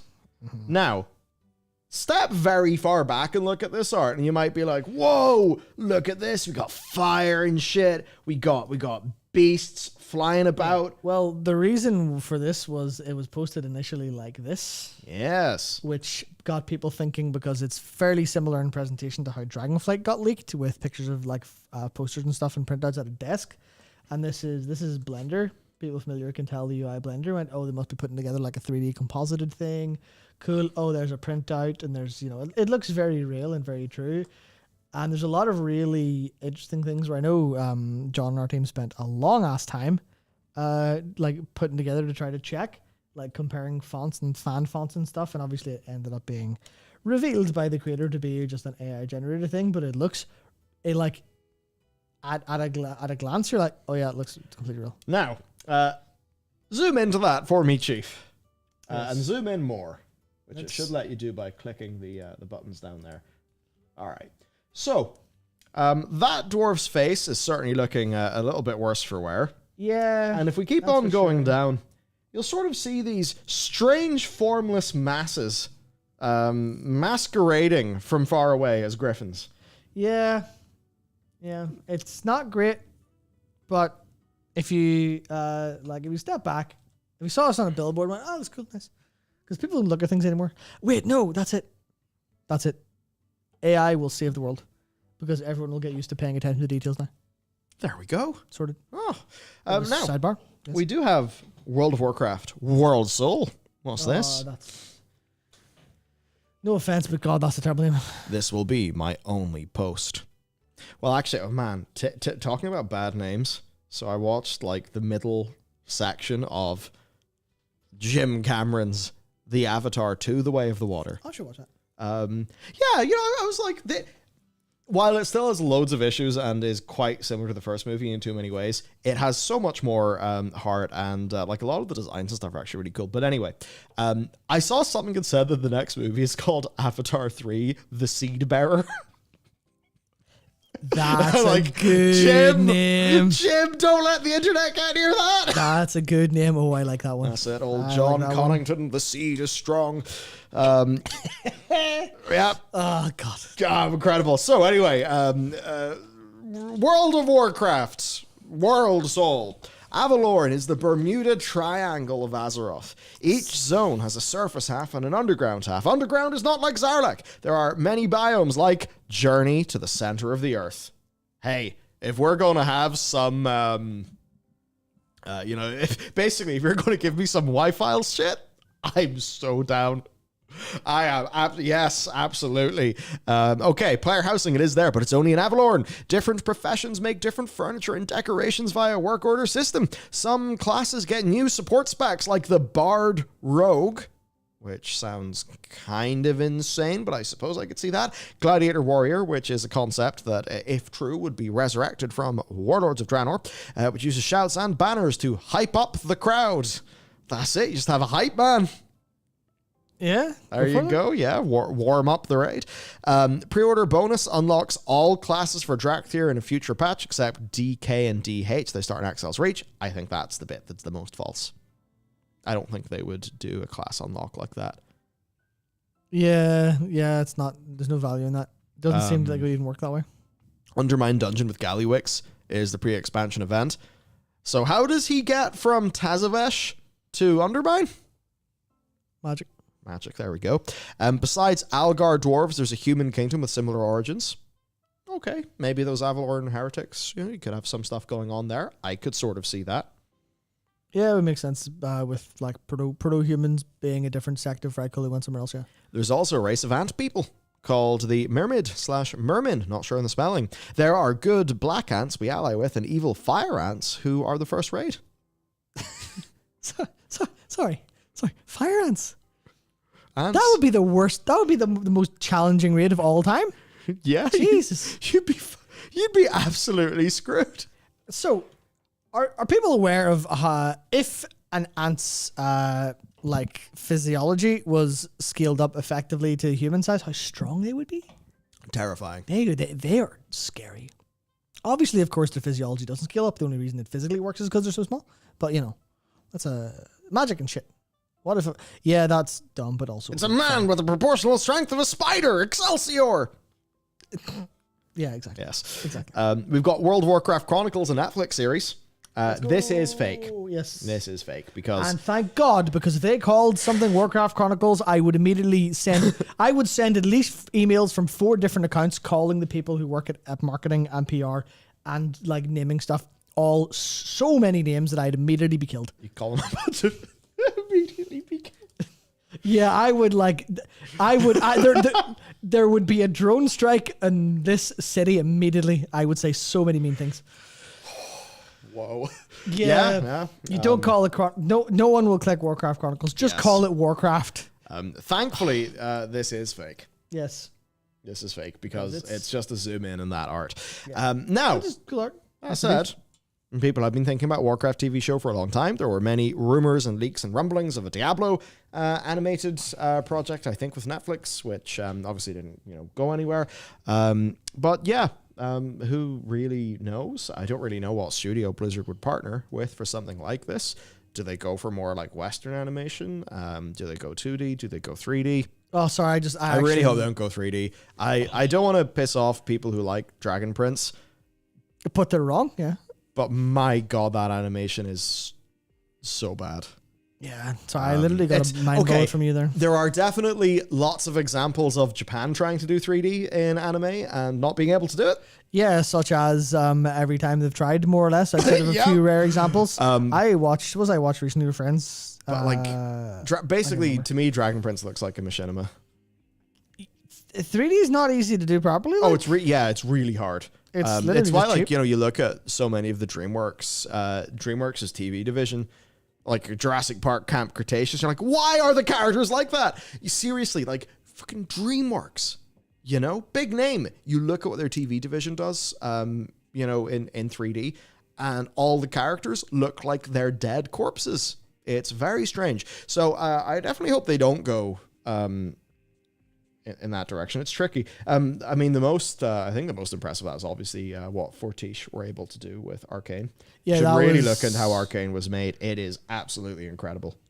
That was the I think that's like full exception to prove that royalty are good. Like that is so unbelievable, and I don't know if I know Blizzard have a lot of resources and a lot of history, but I don't trust anyone in the Warcraft team to do anything similar. Oh, even in a partnership with someone as good as Fortiche, I feel like the creative control would not be. They wouldn't be able to push the boundaries in the way Riot really want to. I think Riot have proven that with every partner they work close with. Historically, is that they're willing to go. Right, we have a creative team who are like so hungry to push boundaries, and we have the resources. We'll let them. I feel like imagine. Oh, okay, people are saying People do Studio that. Orange does good 3D animation. Well, that's good. That's good. Yeah, and Arcanite says, can confirm it is in the plans, but last I heard, source, trust me, bro, they had not signed a partner. Interesting. I wasn't super sure. I was kind of in some minds. I was like, it'd be really interesting if we had an announcement at BlizzCon or something. I 100% think they want to do it. Yeah. Oh, they like based on what Ibarra and Yeah. Metzen were saying on Twitter. They definitely like. I knew they had like plans. I had obviously no idea how far along they are, but kind of unfortunate because I'd really have loved to have seen like a BlizzCon announcement of like, here's the thing we're doing. But I guess they probably want to make sure Warcraft's in a good spot creatively first before they go, okay, here it is. Instead of relying just sort of on the like far past, I think. Like so much of what they've been saying too is like, Chris is not just WoW. There's also other Warcraft Is projects. for now largely, but yes. Yeah, and I imagine that doesn't mean Hearthstone. Yeah, obviously not. That means Warcraft Rumble, of course. Yes, yes, the best game. Oh dear, right, other things, right, let's go. BlizzCon, things going on, actually. Warcraft, while it may not have the most floor space, World of Warcraft, actually has got the most announcements at BlizzCon 2023. Which is definitely good because that's the one that, well, at least I care about the most, and I imagine you guys do as well. So, basically somebody said about the floor plan, hey, why does WoW look kind of small? You can see that World of Warcraft is also being shared with Warcraft Rumble and Hearthstone, Heroes of Warcraft. But Ybarra did say, it's just the way the graphic is. I get your point. Warcraft and WoW have the most news this year. We're excited. Yeah, I mean, that is... I guess you can see why they'd want to do it that way to evenly split it, make it nice, but that is... There's also the Dark Moon area. Like, that's a bigger haul, like... Yeah. Even if you take out the Dark Moon stuff, that is literally a bigger haul than these. If this is in any way accurate and not just literally some artist interpretation. Because obviously it doesn't have to be accurate. It's a rough floor plan. Because I don't think the Portal Pass Lounge in Theatre really looks like that. Wow, you're like, That would be Portal interesting. Pass Lounge is the biggest part of BlizzCon. Yeah, also, if you want to go to the Overwatch World Cup from the Overwatch, you have to jump really far. So yeah, Warcraft's gonna have the most. What does this mean?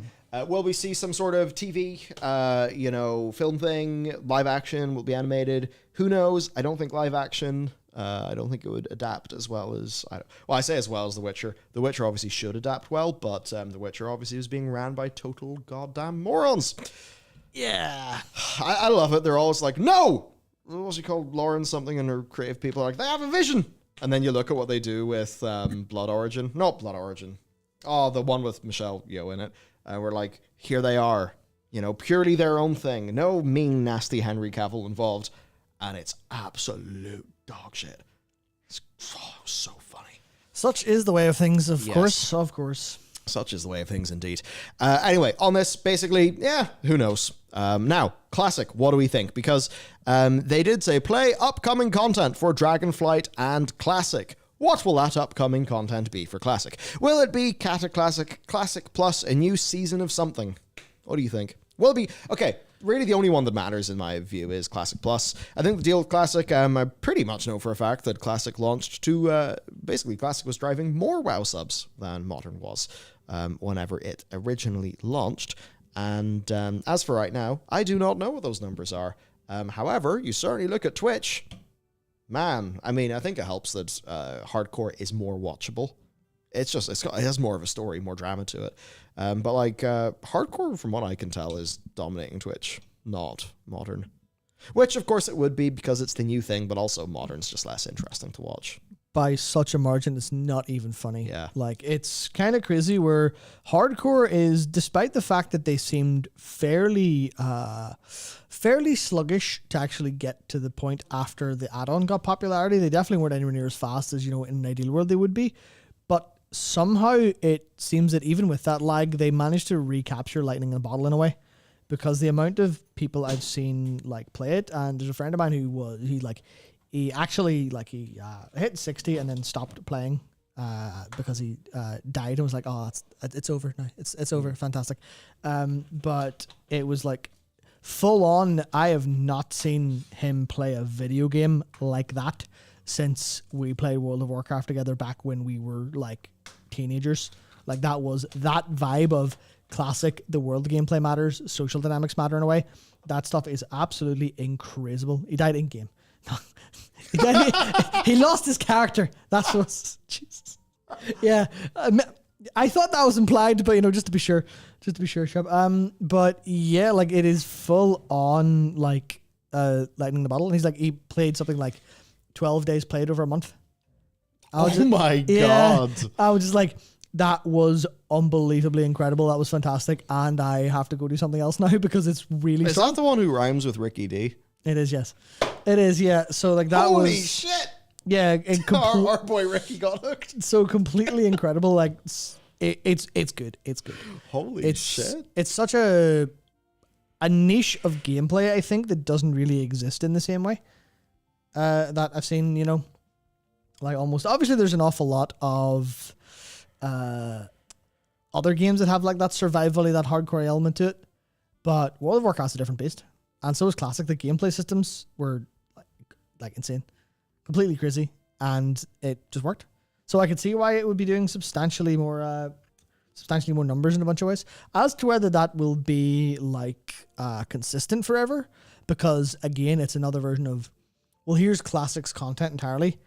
Is there another evolution of that gameplay model? Yeah, because they can't just be like, okay, now it's time for the Burning Crusade hardcore, and then it's time for Wrath of the Lich King hardcore, and everyone falls asleep. It's like they could do that, but it wouldn't have the same energy because the gameplay systems change and make hardcore as a concept substantially less friendly. There's a server called Turtle WoW. So there is. Which is basically a fan-made post-vanilla expansion that's saying, what if we didn't do the Dark Portal, and instead other things happened? Like that's an example of like, yes, this is vanilla, but there is a patch, 1.13? Well, yeah, that's 1.11, 1.12 the final patch? 1.12 is the final, 1.13 is the new patch for Classic. Okay, so then it's basically saying, here's patch 1.14. Booty Bay bollocks. And a bunch of, I don't know, pirate stuff happens. Who knows? Actually, or did you just make it up entirely? I just made that up entirely. Okay. Point being, you could just continue those patches on. Just adding bits of content here and there. The questions, though, are like, what are the extensibility of those game systems? How long can you just keep on increasing gear, item levels?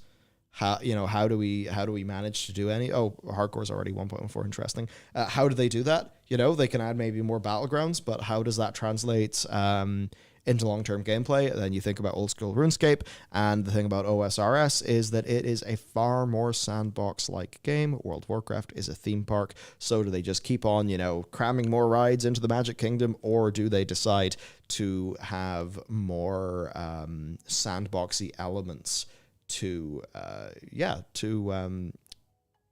Classic? And if you think about like a lot of the gameplay dynamics of hardcore to me makes it feel more like a sandbox than a theme park for sure. Oh, that's the entire point of hardcore is the added danger means that the approach you take is so much more interesting and so much more different because the stakes are so high that you literally have to play differently, you build differently. I know I was talking to Luke about this quite a bit, about how he was playing, Warlock, and he was saying it was very, very, very fun. And it was actually way easier than he expected because Warlocks have some of the highest death rates in Classic and Hardcore specifically because, and he was like looking through how people play and how looking at other talent builds and stuff. And what he was saying an awful lot of the time was that it seems like people played the game very much like, hey, you go and get the leveling build from How to Play Classic, right? Because DPS is king all the time. DPS is always king, etc. And they're just leveling the normal way. But he, actually picked a hardcore based kind of build focused on different parts of survivability, different things like that. And he was saying it's actually substantially easier and you play it a different way. Yeah, Bellular, that's exactly it. The minutiae of hardcore matters much more. And that's where I think the gameplay systems of Classic are lightning in a bottle, like I said. And hardcore went a pretty good way to recapture that in a way where you now have a completely different level of challenge at every single aspect, like at every single point of gameplay. And extending that is interesting because that's existing systems. Classic Plus, like Michael was saying, it would be a little bit more theme parky if you just went with the original Classic stuff. Went, here's an Emerald Dream patch, or here's something new compared to anything else. Yeah, Ginger Nuts, HC, every pull matters too. And that's the point where the pull matters. The actual moment-to-moment gameplay matters, as opposed to just being something you do and to get it over with. The incentive is no longer to level as fast as possible. The incentive is now for you to play carefully and safely, and that's a completely different change.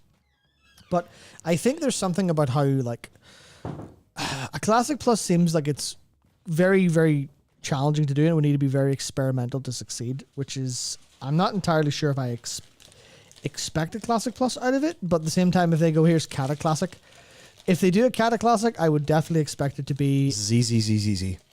Exactly, but also as a part of either, well, there's two pathways. The pathway is split, like they've been doing with experimental gameplay and actual, like, theme park gameplay. They could just go, okay, well, here's Classic, Cata Classic, and then here's Classic, whatever we think of, whatever people are doing. So, stuff like that. What does he mean with ZZZ? He means sleepy. He means boring, basically. Yeah. I just don't think it would excite people.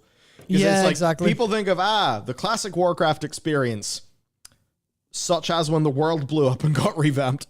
Yeah. It's like, this is just a fundamental emotional thing there, I think. Yeah, that's too much building up the player base. Yeah, still solo. That's one of the problems where I think Cata Classic would be easy enough for them to do, not particularly labor intensive, not particularly, obviously there's a load of bug fixing and some changes to do, but I imagine that would be like, yeah, we'll just do whatever we fancy in that sense, and that'll keep people happy enough. But the real meat is in that experimental gameplay team, in that what community trends are we seeing? How can we do hardcore? How can we expand on hardcore? How can we expand on that gameplay modality and stuff like that? Because I even imagine they're, what do you call it? You're a very true Night Stalker. Oh, big time. Yeah, no content. Yeah, I think molten front. That's it. Yeah. So I imagine that, what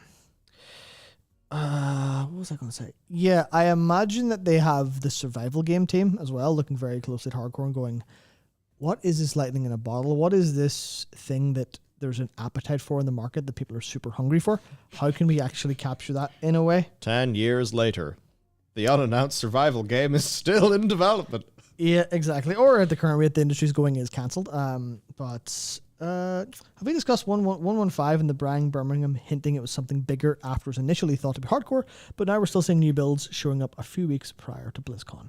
So interesting. I didn't think about that very much, but I do remember seeing a lot of people talk about that. So there's definitely something big for Classic that's not Cata Classic. That is almost certainly the case. It's just a matter of, is it a new experiment? Is it hardcore brought forward in a different way? Is it riffing on that more, or is there something content based? I guess if you're the turbo money person, and you'd almost look at this and say, you're doing Classic Plus. I'm sorry, I don't care about any of the things you're worried about. Figure it out. Like, that's almost, if you're thinking like, how is Classic something that is a long-term evergreen game that people will keep on playing, that, won't just end up in us having to do Season of Mastery, Season of Hardcore, Season of Hardcore Mastery, Season of this, Season of that. It's obviously Cata Plus. Yeah, of course. And with the lore, it's fine, figure it out. There's a lot of Azeroth.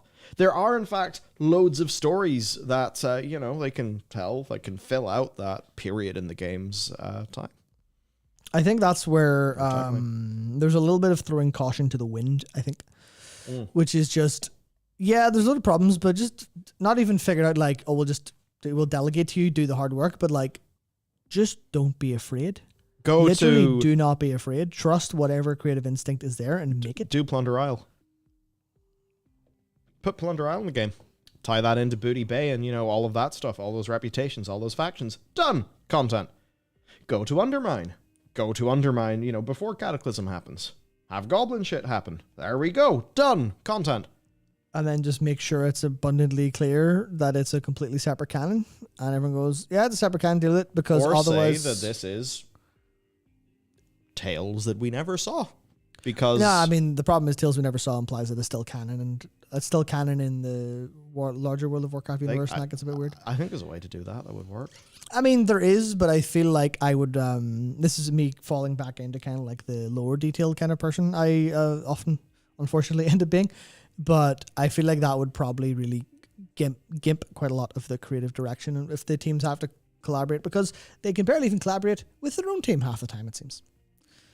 Hello, lore books, rewriting things, which is a little bit weird, but yeah. There you go. Or yeah, just flat, just go alternate timeline, done. Yeah, something like that. Even just this is a just go the like FF14, right, and be like, this is just some bullshit, never happened. This is some stories, they're not real, but they're cool. Have fun with them, because obviously FF14 does that with its savage raids and harder difficulties, where it's literally an in-game character saying, "Oh yeah, what if that was worse and harder?" and then having you imagine it, which I think is good. Zero. Thanks to 26 months. That's 26 months is such a long time. Thank you for sticking around. My problem with that would be I would have to play 2 versions of the game to see the entire story and all the content. Yeah, there's certainly an aspect of like people struggling with that, but at the same time, I would, as a like, I guess if I were in the team lead position here or in a project manager position or whatever, I would say people having too much content to play is probably not a bad thing.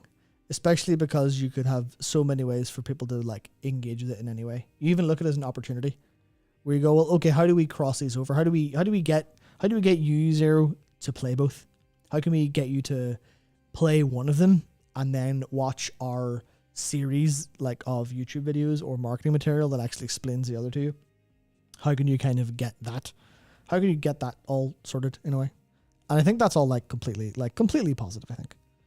That's all stuff that they could very reasonably do, and definitely, if any idea is, no, there's going to be too much for our players to play, then I think they'll be like, okay, well, that's sure better than the alternative where they all leave. Fucking right.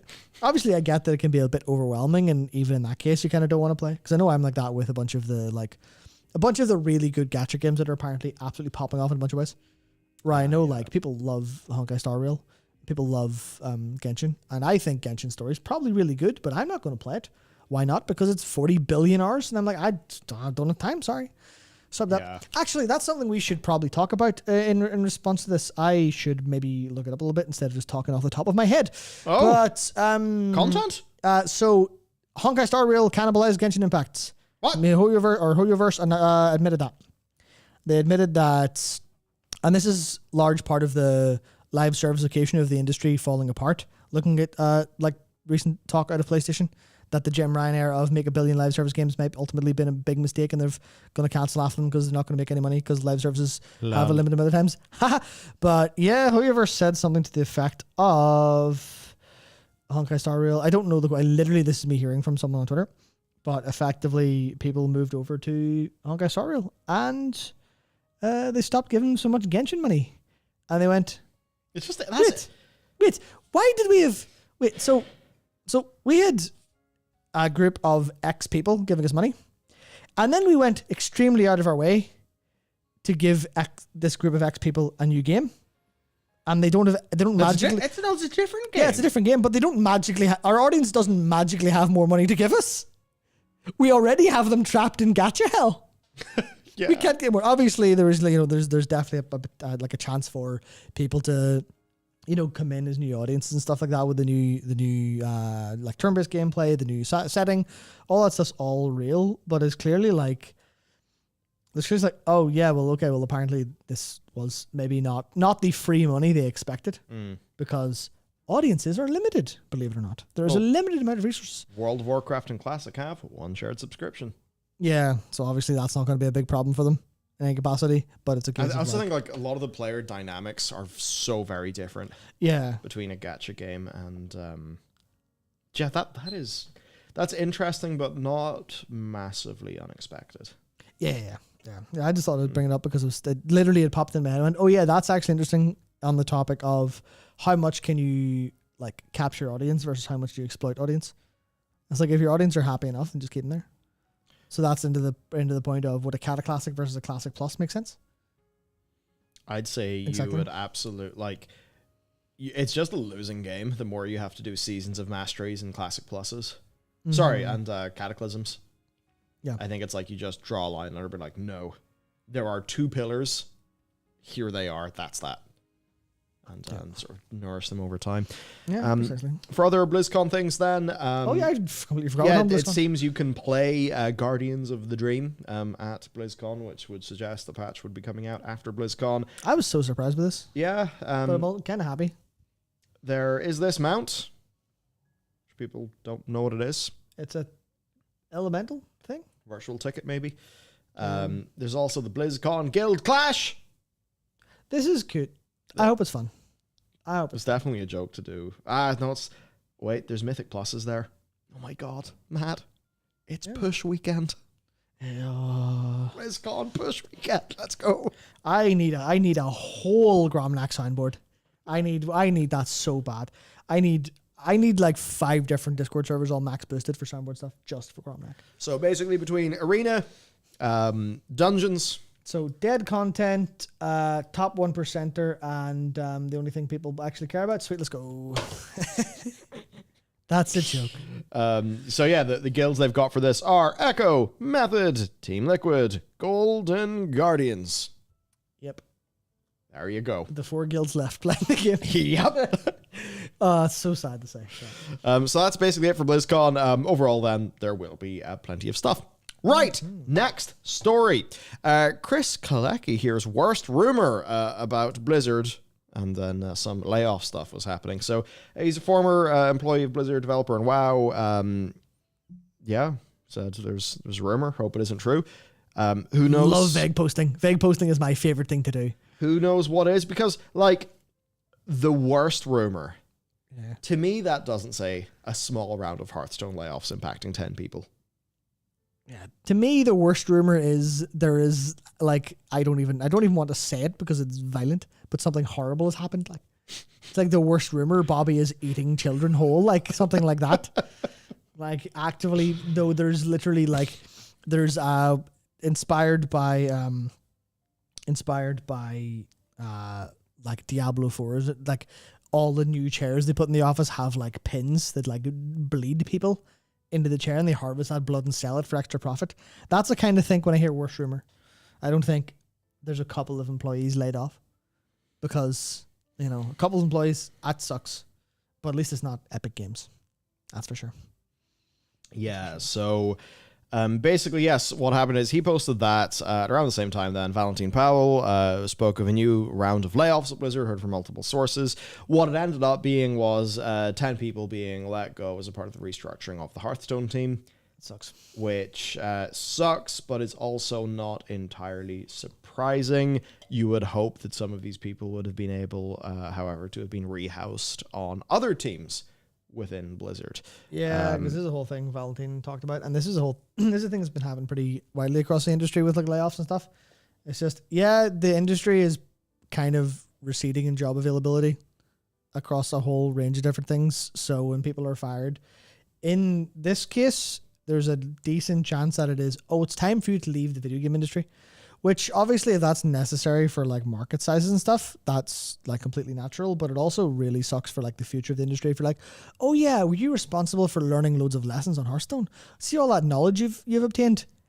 Dump it back into the river. Go work somewhere where you'll get more money for less effort and let all that institutional knowledge of how to make games great rot. And that's obviously kind of like a worst case, but it still kind of sucks to me. To be honest. Yeah. So that essentially is what's going on there. Actually, there was one thing Ned Stalker said. Actually, it's not the worst as he confirmed. He's expecting another massive fumble at BlizzCon. Interesting. How could you fumble harder at a BlizzCon than historically? What's it going to be? Oh, this is exciting and concerning. The doomer in me is starting to get excited. Yeah, he says he did confirm that. Right. The worst possible rumor for BlizzCon. What could that be? I mean, it's about World of Warcraft, or is it? Okay, what do you think the worst possible rumor could be? The Blizzard... Like, other than Bobby Kotick's eating children. The Blizzard name is being retired, and it's just all being branded as Activision. Oh, no, they'll never do that. Couldn't be. Yeah, but that would be the worst for everyone. That would be the worst.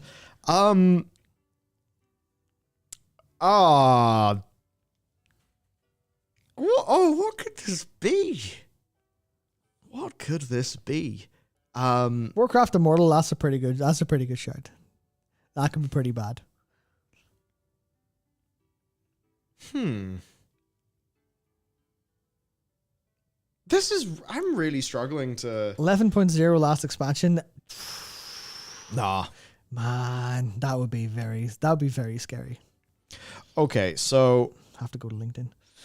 What could it be things to do with World of Warcraft? What are the worst things?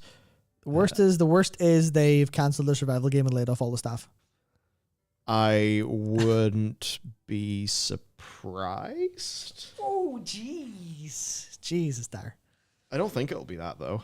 Yeah, and certainly if it's not been surprised by that, it's would related, be rough. If it's related to BlizzCon, or like Mike Barr's like, hey everyone, I'm announcing the cancellation of the unannounced survival game and the layoff of all staff. Yeah, for the horde, for the yacht. Oh God. Yeah. So it won't be that. It won't be that. Worst possible news. StarCraft 2 Reforged. You see, like that would... Oh my God. I have no idea. Bobby staying on. That's actually a good one. So the worst possible news. Could it be to do with the business model of World of Warcraft? I mean, I doubt they'll move away from subscriptions. I mean, that's not even worse. Too good. That's like bad. Isn't the worst? Could it be like yearly expansions being formally announced in a way that he believes could be damaging? Right? Could it be something will be announced from, sort of on high that maybe people he knows in the team are being like, yeah, bro, this is bad. Could it be that? Like, I'd have to imagine it's something more rooted in development. Like either, development, how products are shaped, business model. Chris Metzen leaving. That would be so funny.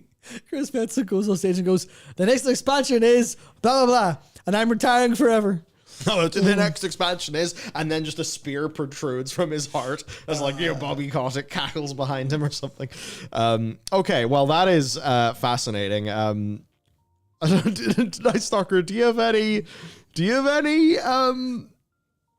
suspicions here? Oh, that's a good one. A couple people mentioned StarCraft Ghost a while ago. Yeah, StarCraft Ghost has been cancelled again. That'd be good. Has Chris said anything on Twitter? I hope so. Yeah, please tell us what the worst possible rumor is. That won't get you in trouble. Yeah, we'll just clip this out of the VOD and not put up the clip. It's fine. It's fine. There's only 1,400 people here. We'll all memory hole it. No worries. We trust you guys. That was a bomb to drop on us, Night Stalker. Dude, come on.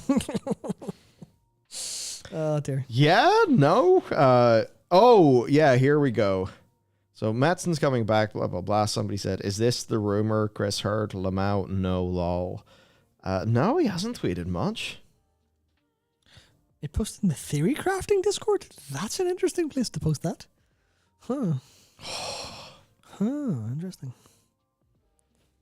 Very, very, very cool. What's going on? Okay, well. I'm going to forget about that immediately, thankfully. I don't know. Is Chris expecting a Diablo Immortal style event? Maybe that's it. They announced the next expansion of Diablo Immortal and they're going all in. Because Immortal... From all I believe, Immortal is money, money, money. Money, money. Ooh. Money, me now. Me need money. Would it be? No, they don't. No, because they're releasing Warcraft Rumble. There's no way they show up and go, here's Warcraft Rumble. Everyone, please enjoy. By the way, we have made a mobile version of Warcraft by our partners at insert Chinese games company that's not NetEase because we hit those guys now. We are going to make that with them, and it'll be just like the World of Warcraft you know and you love, except it'll be in your pocket, on your phone, anywhere you go at any time, in partnership with Xbox Cloud Gaming, etc., because they own us now, and we love Microsoft and money. And also, it's the worst gacha you've ever seen in your life. It'll make Diablo Immortal look like baby mode. So this is the only chance that we will be able to talk about this in today's stream. Okay. It is to do with Activision Blizzard. I just need to find the image of it. And I'm absolutely just playing for time here as I try to find the image. Where is the goddamn image? Oh no. How embarrassing. We're proud to bring you this partnership with NCSoft. Jeez. Oh. Yes. Hello, next on Warcraft. Fantastic. Yes, here's the image. They're slowing down on PC games and doubling down on mobile. Makes sense. That would be bad. Previous thing we mentioned, MiHoYoverse. Yeah, HoYoverse printing money, and everyone turns around and goes, look at this, Matt. We'll print loads of money. It's on its way. Yes, I will look at it, and then I will react, and then I will show it to the audience. Okay, yeah, let's talk about that. And let me load it. 1 second, please. Do not be jump scared. There you go. This is lore accurate, I'll have you know. Lilith is ready to shoot some motherfuckers. And actually, here a finishing move, Daughter of Hatred. Matt, would you in fact like to see video footage, video evidence? Unzoom away from that, my man, and you will find a video. Will audio be working? Let's find out. I don't even know what that audio is, but here we go. Here's Lilith. By the way, the game you're looking at is Call of Duty Modern Warfare 2. So yes, it seems they're kind of... Her gun explodes people into battles! Wait, hang on. I looked away for a second. Right. Poof. Sound? You know the way that they try to slow the gameplay down and make it be more, tactical and all that? But anyway, there you go. They are, doing way more cross-promo, cross-collab. I mean, look at this. It's like somebody just airbrushed a metal as fuck... vehicle to look like Lilith. So isn't this insane, Matt? You know what? There's a bit of me that's kind of okay with it, but it's still hilarious and goofy. I'm not mad about it. I'm not particularly okay with it because it's such a weak thing. It's the whole Fortnite-ification of just things being crossed over for no reason whatsoever. Yeah, that kind of sucks. That just kind of sucks. Yeah. But will it be IP for the sake of IP? Will it be that energy? Is this the bad rumor Chris has? The same energy that allows for Lilith to be running around with an M16. Is that the energy that they will bring to bear in this rumor that he's heard? That maybe is what I'm thinking. Nah, this is too harmless. Oh no, I don't mean literally that, but I mean the same energy given off by that just makes you kind of think, ugh. Potentially. I'm not super sure. I don't know. I'm mostly confused. Well, I'm mostly just confused now. So, most importantly though, Matt, shut up and consume, because it's now time to talk about the spooktacular trading post for this month. Open up your wallets, dispense your tenders, and think about how expensive everything is, because man, this is another rather expensive month. Everything comes in at a rather huge 8,750 tender. I'm not sure how many of those are old items kind of cycled back in. I don't think it's any this time. Wow. Okay, so at any rate, then any this time. I'm not sure though. This is expensive. We're obviously seeing the bundles in the store that include Trader's Tender. So yes, that is the business of WoW. That being said, the reward for finishing it's actually really cool. So go do that. Now then, time to talk about some potential future consumption occasions for trading Trader's Tender's bonuses. So November is going to be a big month for this. We've got the 12-month subscription bundle refreshing. Wait, what? The next installment of the 12-month sub bundle. I think Dakor is using the crack again. What? It's a 6-month sub bundle, not a 12-month sub. There's a 12-month bundle, Michael. What? There's a 12-month sub bundle now. What? They made it last year, yeah. What? I don't know how many more times I can say it. There is a 12-month sub bundle. But it has the It was same November last rewards, year. same rewards and price as the 6-month, right? Same price. Oh my god, look at this. Upgrade to a 12-month World of Warcraft subscription and get more. Yeah. What? Yeah, welcome to fucking this year, mate. Oh. Oh. Wait. Oh. The 12-month subscription includes 3 new mounts along with everything in the 6-month offer. Oh. I thought it was just... I didn't know it had its own unique things. welcome to Bobby's world. I didn't know this. World of Warcraft's my job. Oh no. Okay, 12-month subscription items.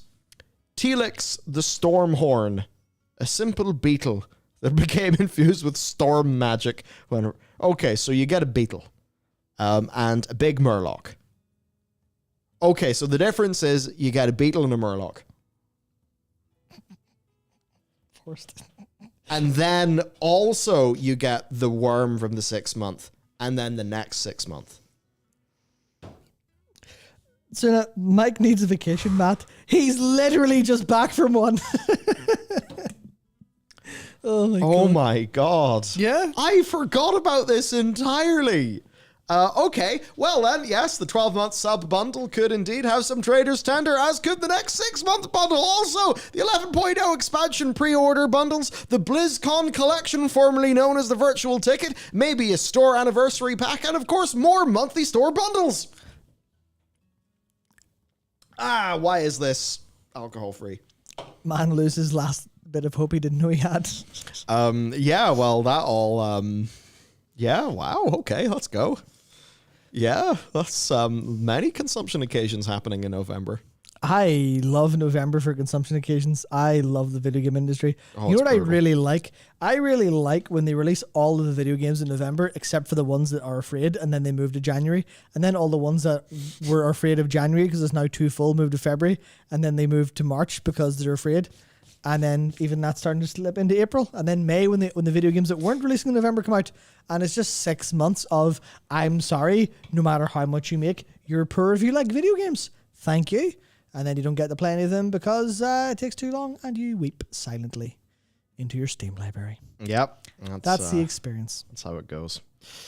Yeah. But in other trading related news, to brighten up the story for today, you can now make the original dwarf in World of Warcraft. Let's go! There we go. Took a while. So that's good. Also, chainmail. These are really nice. I bought both of them. That said, they're 150 each, and they are pretty similar, and that kind of feels like it's taking the piss. Do not let Dakor's outfit or appearance inform you anything about who he is. No statement necessary. So, yes, that's what his character is wearing. Anyway, yeah, chainmail, really good as a tabard. Tabard's being used for, more than just a low-resolution smudge smear. Good. That's good, yeah. Good, because most of them have kind of sucked. Yeah, so, I mean, man, it's like you look at all these tender costs. We got the Dim, Cold Flame, Core for 700, Little KT for 650, Imp and a Ball 350, 450 and 500 for all the class stuff. It's like, man, you thought, okay, the class stuff, well, that'll be the bulk of the stuff we'll be buying. Nope. I mean, that helm, the Headmaster Skullcap, is 500. Yeah, that's... It's like, that helm is 500. Compare that to what the class armor is going for. The Helm of the Fierce, though, is 225. That was previously on the trading post. there's a couple of reasons. Looking at the weapons, like the High Scholar's Grand Staff for 500. Of course, that's the staff where, you know, you buy the High Scholars bundle in the store that comes with 500 tenders, and then, of course, you buy the staff with those 500 tenders, thus getting you the full transmog set. Happy, happy, smile, smile. The Headmaster's Charge upres for 500. Corrupted Blade Fist, 525. Those prices are really feeling pretty big. I wonder if we can draw any sort of conclusions, any sort of correlation, any sort of logical reasoning as to why the things have been getting a little bit more expensive as time goes on. Let me just Especially recently when things are actually quite out there in forms of expensive. I wonder if there's like any... Because like I'm kind of puzzled here. Do you think there's anything going on here? It's a bit more cynical than we maybe would have let on or imagined in the early days when we were so naive and saw this trading post and went, yes, this is beautiful and fantastic. The early days, a long time ago. I wonder February and March of this year. Yeah, I wonder if there's anything. I wonder if there's anything that Blizzard are trying to sort of tell us with what they're doing here, because it's certainly a little bit interesting to me. Yeah, boiling a frog, Matthew. Ah, yes. We were boiled years ago. The Guardian. We are. You know that picture of the fish that's like it's still red. It's still red, so it must be raw, and it's actually glowing with embers. Yeah. Look at this. Yeah, that's us. So you just go below the weapons there. Below the weapons. That cost 225. I'd love to go below the weapons, like a guillotine. Like that cost 225. Now that said, that's all right. You also have like this one-handed mace that back then did cost 450. So I think the point is just like some of their pricing is quite loopy and expensive, and that's just the situation. No, they just made shit up. Like they're just sticking numbers on. Whatever. And again, it's like, oh, but you can get 3 class weapons for 500. See, that's an old one. Old one. New, happy new. So, yeah, that's what's up there. There's just so much. It's insane. And that's cool, but it's also just drop kicking people in the wallet going, yeah. Haha, what's that? You like stuff? Well, we can exploit that.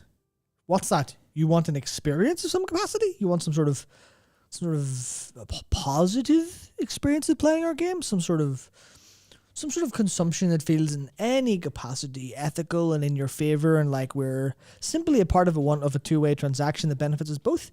Yeah, well, welcome to 2023, motherfucker. Hand over your wallet or we will kick you into the sea. That is the modern large video game industry methodology of trade. Is give us your wallet or we'll kill you. Like that's I don't know if that's I don't know if it's just me, but that feels a little bit unsustainable. Just a little. But we're not here to talk economic theory. We're here to talk about all this shit. This has never been about sustainability. You silly sausage. I love whenever everyone watched all of the great like media that was about, you know, we're draining the land's resources too fast. It's never going to last. And then everyone who apparently works in the large video game industry watched those movies and went, the villains were the heroes all along. Fantastic. Yeah. But yes. We actually have a lot to talk about though. So let's dive through some things. Beyond this, of course, Warcraft Rumble is coming out November 3rd. I broadly don't think people will care in a broad sense. What a stupid sentence. Overall, I think it will probably be fairly good, but won't matter too much to Blizzard's bottom line. I don't think they're going to be able to go and pull a Crash or a Clash Royale. That's it. Gotcha, though. Depends on how that business model ends up being. Free the final version. Money. Because like technically there sort of could be some gacha in that like Clash Royale style, but it's like a PvE sort of game. I don't know. It's hard to tell. What am I talking PvE about? With some PvP elements and leaderboards and stuff, which you look at the oil barons fighting over their. Forgot about that. Awful piece of shit games where they're. There's a separate SKU of the Transformers gacha game that was just targeted at like like Middle Eastern oil boys. Yeah, it's quite something. Right. To be completely honest, I'm actually, from a gameplay perspective, I'm actually fairly excited for this. Yeah, they're fun little games. I actually think that this will probably be at least pretty good. Yeah, especially all the like Warcraft 3 inspirations and stuff from it. They also did, while it unfortunately does have bugs, there's now gacha in World of Warcraft. Basically, you can go and sort of find your little, foil packs of all your different little models, and you can combine them all together and get a bunch of toys in-game, which is all pretty cool, but it did have quite the bug. There is one thing that is actually really cool, though, and that is they just released 3D print-ready models. Yeah, good marketing move, good, fandom, good community thing. This is textbook good shit. Straight up fantastic is what this is. And look how many models there are. It's hey, have you wanted a Maiev mini? Cool, print it. And it's you see if you click on one of those icons, it downloads a zip file. Right now they've only unlocked the Alliance ones here, but that's basically what's up. I have a 3D printer. I have a resin printer, but I don't have. I need to get one of the the little curing areas for the resin. If I had the time, I'd absolutely be printing these and painting them because that's just so cool. That said, you can send these to print-on-demand companies.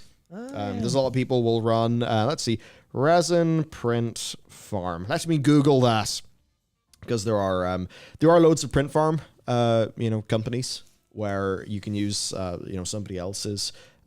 Here's one called Lancashire 3D. There you go. Quote and order online. Instant quote and order online. Upload model. Okay, I'll see how much one of these would cost to print in resin. Probably gonna be a little bit, but hey, we'll see how much. I'll just upload an STL of Maiev here, and we'll see what these people do for a quote. Meanwhile, I'm trying really hard not to make a horrendous joke. Do you ever just have those days where you just have thoughts? Do you know, this stays inside the brain. This doesn't go outside because then people will judge you horribly. Okay, so here's Maiev. Their little software thing is doing it, printing it at 100%, which is 6 centimeters tall by 4 centimeters wide. That's perfect height. We can print this. No, this is just in PLA. Interesting. You're all very bad influences. Let's see, 100 I'm not going to say microns. Infill. I'll set that to. Oh, I can print that in PLA for £1. Nice, not bad.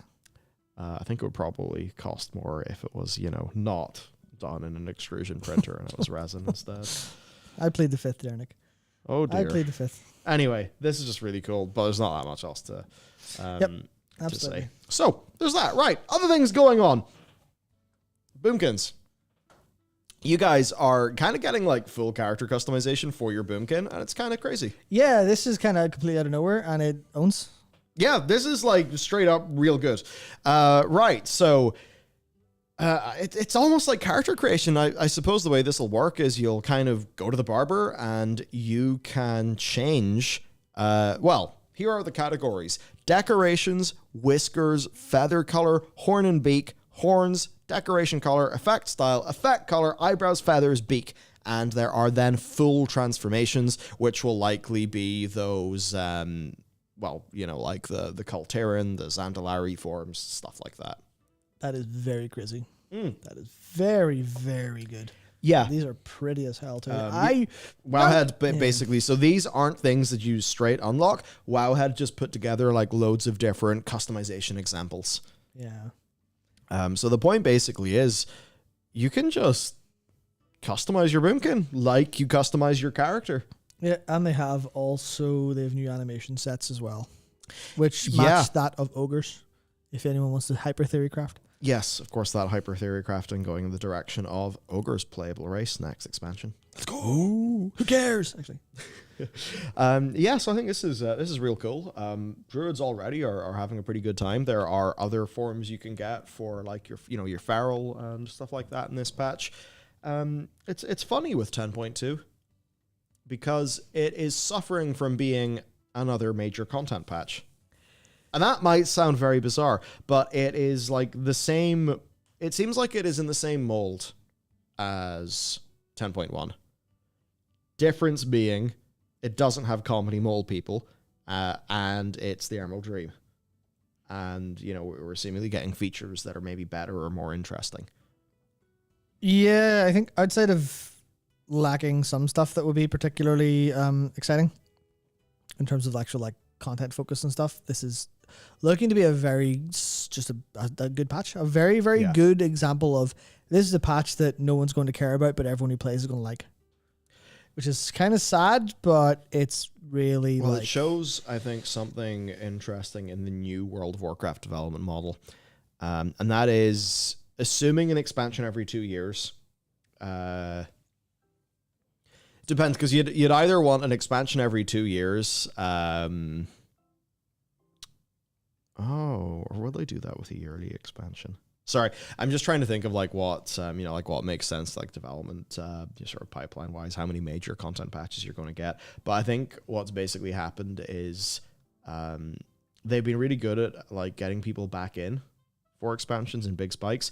These patches don't need to set the world on fire. They just need to keep way more players. And from what Blizzard have said, these modern content patches have been doing that. I think just by virtue of like there are more of them, even though I think some things have felt a bit slapdash or confusing in their rollout.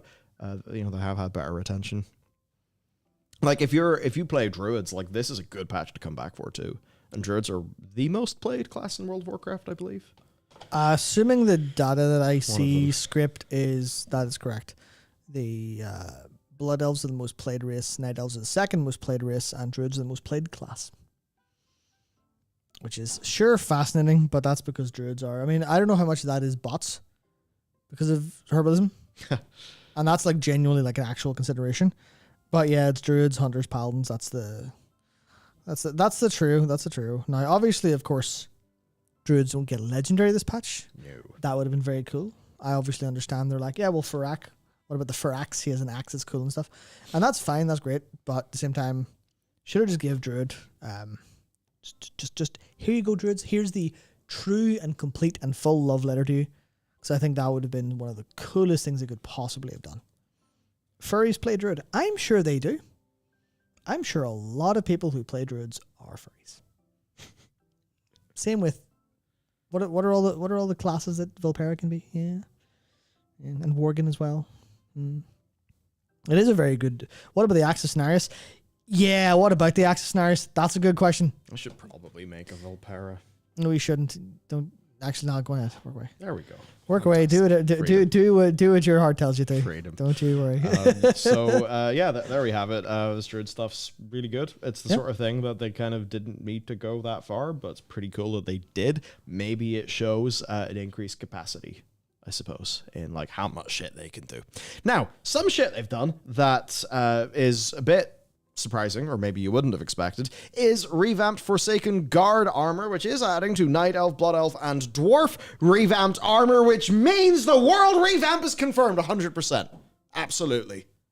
Yes. Anyway, there's new Forsaken Guard armor. It actually looks pretty fantastic. They got a pretty nice looking pole arm, and this is something added to this new Night Elf Guard armor, some new Blood Elf Guard armor, and also the new Dwarf Guard armor. Now, that Dwarf stuff certainly is interesting, because there are two updated Dwarven tanks.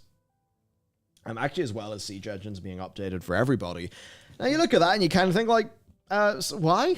Why are they doing this? Is this just so that aren't there dwarf siege engines outside of Ironforge? Yeah, there are. I could not tell you. Is it just so they can be updated? What's going on? Yes, that is a good question. A person who exists in my head that hypothetically asked that question. I think these new dwarves look fantastic.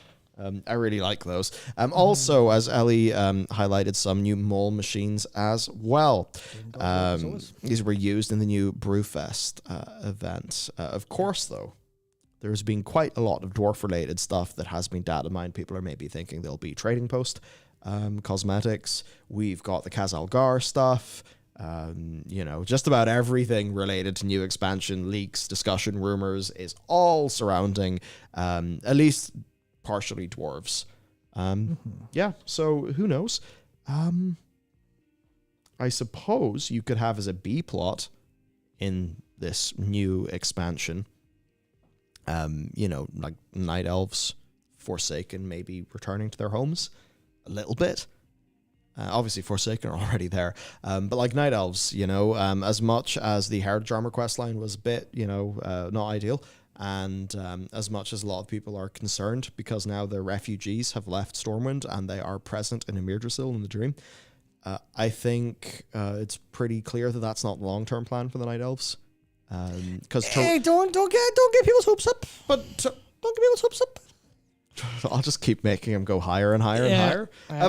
Didn't Tyrande send that priest to cleanse Moonwells to sort of help restore the light? It was some demon shit showed up, so they sent the detachment to see what was going on. No further context than that, to be honest. I think there's obviously you could say whatever you want about it and go, well, obviously, like, well, they cleansed the Moonwell and Fellwood, so clearly if you have a little bit of a time skip, 5 to 10 years, then you could clearly have them reclaim all of the area surrounding Hyjal. And Hyjal is still on fire and still has Ragnaros in it, which isn't true, of course. So maybe they could do some magic and reclaim all of Hyjal and get rid of the way to the Firelands, especially now because Farak's wearing some Firelord armor after he spoilers, and then spoiler. You could use that opportunity to get rid of the Druids of the Flame problem once and for all. With the new Druids of the Flame being interesting. And then you could go, and then you go, well, they're not going to remake Hyjal and basically the top half of Kalimdor, so at least unless they do a full world revamp, which 12.0. Maybe 12.0. Right, let's burn off the rest of the 10.2 stuff because I do want to go and talk about those lore books that are very juicy and also are completely in line with all the lore speculation that we've been doing. And to be honest, they have went in the direction of what I thought would be the better way to handle a bunch of these topics, which at the very least I guess I like, but I would be biased and say that. Okay, now, there is this topic here of the mystery terrariums, the Dreadlord chicken wings that have been data mined, and I think the real thing I want to talk about here is how hats in World of Warcraft are still goddamn awful, and we have absolutely no idea why these are just not done in a better way. Okay, so some things have been data mined. We got these terrarium back pieces we've already talked about in the show. There is the Dreadlord's regalia getting matching wings that are tiny and lame. They look kind of ridiculous. Oh, that's so bad. Yeah, they really do look rather silly. So who knows what's going on there? Here's look at that. Here's some cool wings from the past. Yeah. So yes, my silhouette. Who knows then? Could the Dreadlord Regalia set go on the store for $19, coming with 500 tender with those chicken wings available for 500 tender? Could it be like that?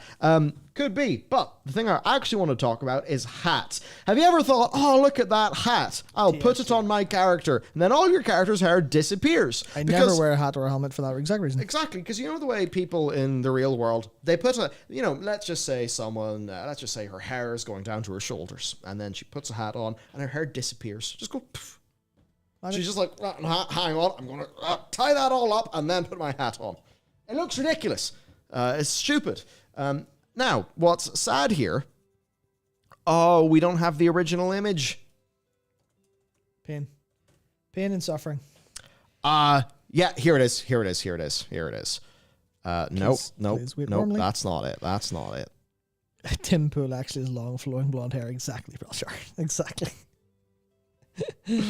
Yeah. Yeah, basically, hair under a hat should not be hard. Obviously, it clearly is, right? It clearly is. But just eat the clipping, because people will be fine with it. You could eat the clipping, or you could just, whatever the lower plane of the friggin' hat, I mean, I'm sure you can just make that. Just be like, yeah, and any hair, just don't draw hair above this line. Clearly they can't, or they would. Yeah, but no. They can't right now. Yeah. That is not an impossible to solve problem. Because this is something that many other games can do. That's the thing. People keep on.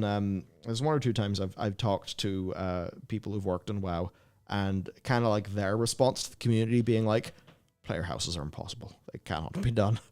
The people who work in the game are like, "No, you can't do that. You just need to invest the engineering time. We hire people to solve these problems. It's not impossible." I can't believe I can't find this picture from the mage tier. Yeah, but people were quite excited anyway because of the clipping. Yeah, you could see your hair beneath it, and now they changed it. So now you don't. You put on the hat and the hair go bye-bye. Goodbye. Look at that.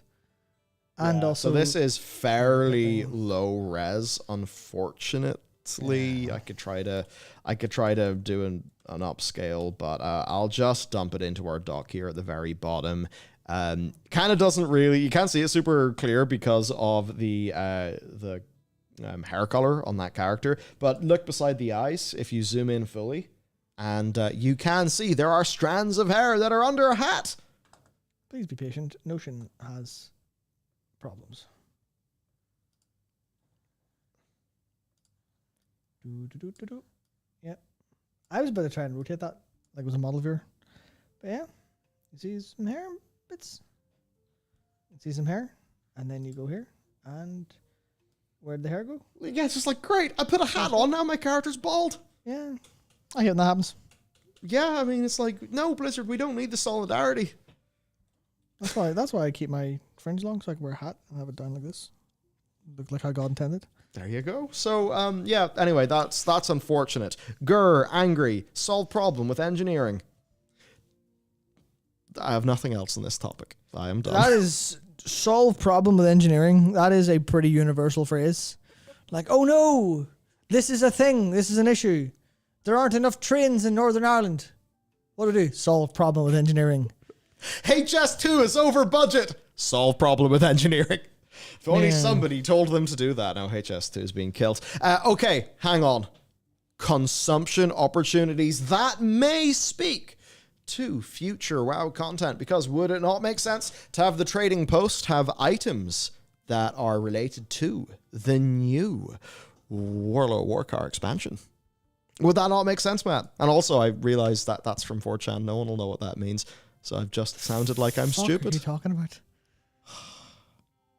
I'm very stupid. Okay, so there are lots of trading post cosmetics that have been data mined. Some of these, though, I think are kind of worth talking about. So, you know the way Towley, after heavily talking about the idea of an underground expansion, he posted a few images. He posted an image of a cave, he posted an image of a rock, of a scarab, and of a kobold. Now, here are some data mined scarab mounts. Seemingly here for 800 tenders. They actually look pretty cool. So you certainly have to wonder what's going on with those.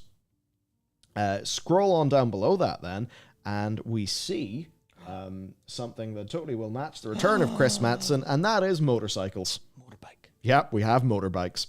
There's also an armored golden pterodax, which I doubt will be that connected to content. But if Back to Zandalar, let's go. if you certainly want to LARP a character that'll get you called out on Twitter, you can get these Crusader helms. Yes. I joke. No, they look pretty cool. I mean, Deus Vault, Michael. that's it. A bit of old Deus Vault. Hey, why not headbutt your enemy? Because your helm is a sword now. Yeah. So yeah, there's I think lots of kind of PvP warrior style characters who look really, really cool in those. This is the kind of pointy hat people really want. Look. Oh, not the pointy hat discourse from Twitter. Oh, good. Not involving ourselves in that one. We do have carbines. Look at these sort of double-barreled guns that look very cool. I think those are kind of sick. Then we got the Waste Wonder sets. These have been data mined by our boy Laced. Yeah, Waste Wonder sets, pretty damn cool. If you want, I suppose, some Warcraft meets a bit of Mad Max and wackiness. Which is looking pretty nice. We got more Scarab shields. Again, Scarabs, Anchorage, big think. We actually have got HD versions of the old Anchorage robes. So pretty nice, actually, that those exist. But again, lots of Anchorage things going on. And previously, I've talked about how there's quite a few dwarf-related things going on, too. Which certainly has people thinking. So we got that. Wristwatches. These apparently have very nice animations. Yeah, and I believe the gold one costs $9.99. That's funny. Like, that's funny, but also, really? Who knows what will actually be when it comes out. But yeah, I think those wristwatches are kind of nice. That being said, what psychopath wears a wristwatch on their dominant hand? Not me. Not me. Yeah. And yeah, I think these are on your right hand. Which I mean, hey, if your right hand isn't your dominant hand, fine. But hang on a second. This is going to sound insane. Are characters right-handed in WoW? I don't know. I'm trying no, Matt. They're main-handed. I'm trying to visualize a character playing like a sword and shield. Yeah, they are. Yeah, they are because the shield slam is that. Yeah, okay. Yeah, I actually couldn't remember for a second. Jesus. We have some fetishes. Plenty. And also the store has the witch doctor's Far fetishes. too many. Yeah. Yes, source trading post. Big Taz Dingo. So yeah, we have some witch doctor fetishes that have been data mined, including both a shield and a back, which actually look pretty damn sick. So yeah, that's really nice. 500 and 400 attendees. We got some Kalawak boots. Those are expensive fetishes. Gotta wonder why those boots are on a wrap or something. Also, loads of simple tabards. Personal tabard vendor greeting. Yeah, if we could get personal tabards, that would be absolutely fantastic. These are tabards that will be really useful in how people build their transmogs in the same way that the new chainmail tabards that Blizzard put in the trading post have immediately let people just make a concept for their character that they love. You know, even if you want to be like a hunter, just being able to have a chainmail tabard, that is massive for, you know, some sort of character fantasies. So I think that's really cool. Speaking of some other character fantasies, we've got the Scarlet Zealot's trappings, the cloak and cassock, which now have got a proper tooltip, but we actually cannot see the appearance. So who really knows what's going on there? We also have Thrall's balls. Thrall's balls. You've almost reached them. There you go. Ooh, nice. Yeah, want to be a blade master? Some, you know, good Warcraft shit. Remember your man in the Grand? Some Blade Master stuff going on, so I think these balls actually do look fairly cool. You can look like Samuro again. Heroes of the Storm, all very good. So yes, we got that. This is exactly the stuff that like people really, really super happy about. You can finally have fun the way you've wanted to since TBC. Incredible. Yeah, and we got some matching swords as well for all of those. They're good. I think I only have the Triumph one. Maybe I get both. I don't know. We also have, just many more as you keep on going down. Just a hell of a lot of stuff. Also, some new Winter's Veil things. Seemingly a Christmas fox run around on. I like the foxes, the fox pants that they. And, fuck you, man. I didn't even finish saying the word. Didn't even say no word. Ha ha. All I did was smile. Ha ha. Post foxes, yes. Yeah. What about pre foxes? Sorry, I'm in a really silly mood. You can't tell. We've got a battle pet, and of course we have a candied blade sword. Disney. Yes, and also, do you want a very gaudy Drake armor? You can get that as well as also being data mined some seasonal decorations for the Traveler's Log. Something sword soloing Joker. Oh, that's actually really cute. Yeah, it is. That's cute. Nice. That cost $20,000 in developer time. Oh, and actually, look, here's Dakor's character, and he ran that command to actually get the winter themed version of the UI appearing. Crazy. Hey, It's a nice little bit of character. We like character in our games and UIs. So, yep. Lots and lots of things. Also, to move on to some of the Emerald Dream stuff, fairly ridiculous amount of things being data mined. We got some. There's the Glory mount, which is a really freaking badass looking cat. I need to fucking finish farming out the Priestess Moonsaber. Oh yeah, I couldn't be bothered. That thing looks so cool. Yeah. Takes many days though, right? That's like weeks and weeks and waiting on the Warfront schedule. Yes, I'm at I think I need maybe 140 more, so I'm not too far off. But that's been me doing it on and off since BFA. So. Oh, dude. We got a whole bunch of nice looking back pieces. As well, and then we also that's about to make another horrible joke. Jesus Christ! If you head on down to the next one, we have Dream Infusion mounts, where basically you that's cool. Yeah, use a Dream Infusion to get these dream versions of mounts, which for some people will be something that's cool that they like, and for Blizzard it's like, hey, apply a shader, done, new mount. but also in a way that people will actually like it. So that's pretty cool. Now, we have got the renowned quartermaster for the Guardians of the Dream and all of the things from there, which, of course, lots of different trait customizations, weapons, customizations, that kind of thing. You can see with the transmogs here. Again, they just love giving us things like shovels and trowels. Again, Blizzard, what you guys need is a casual wear setting that your characters could auto-transmog into whenever they go into town, so that then people can actually start to collect, some cool gloves they like, something like that would be a good idea. It's funny because they actually have the tech for that, or close enough, because of I can't remember what it's called. I know the skinning one's called Dress to Kill, but the way you can automatically wear profession equipment.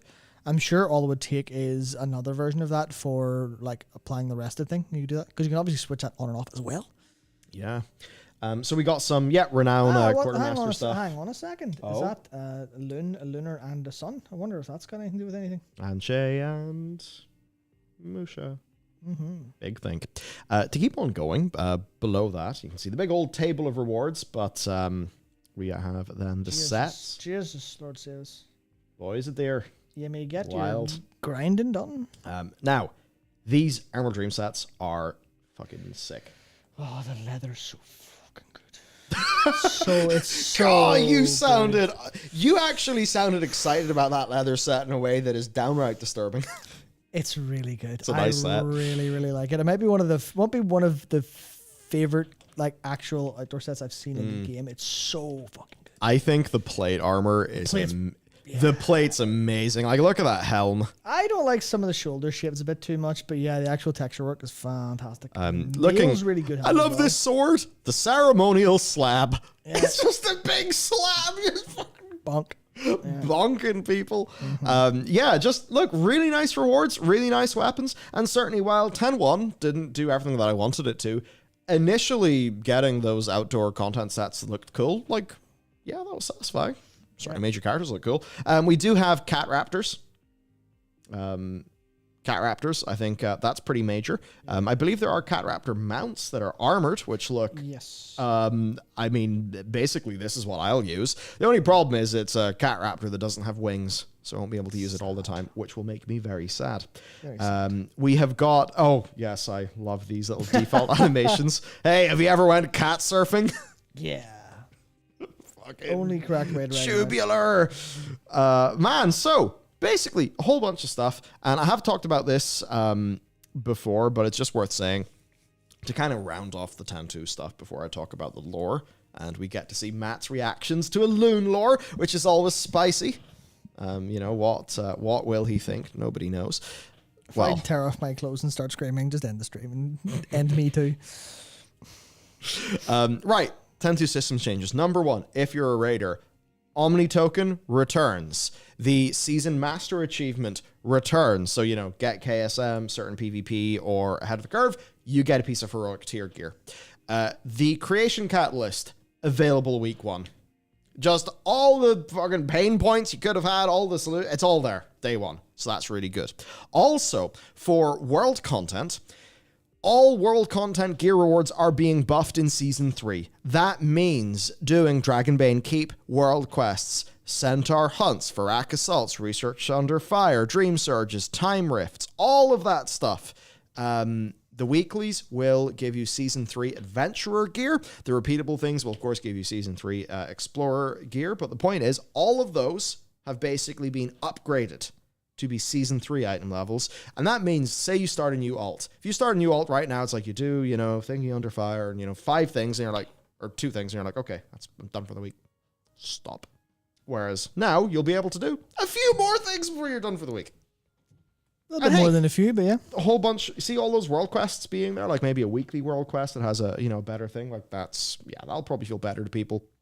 And they've done some currency changes, which is really awkward, to be honest, but I imagine they have some sort of good reason for doing that. Like, they probably don't want people just farming those things up, and, right now, and then, of course, it switches to a new reward, higher item level next season. They don't want to encourage that, which, you know, it's really messy, but I do understand why they're doing it. Also, you can turn 2,500 honor on one of your characters into 1,500 honor on one of your other characters, which is a pretty damn steep rate of taxation that feels awful.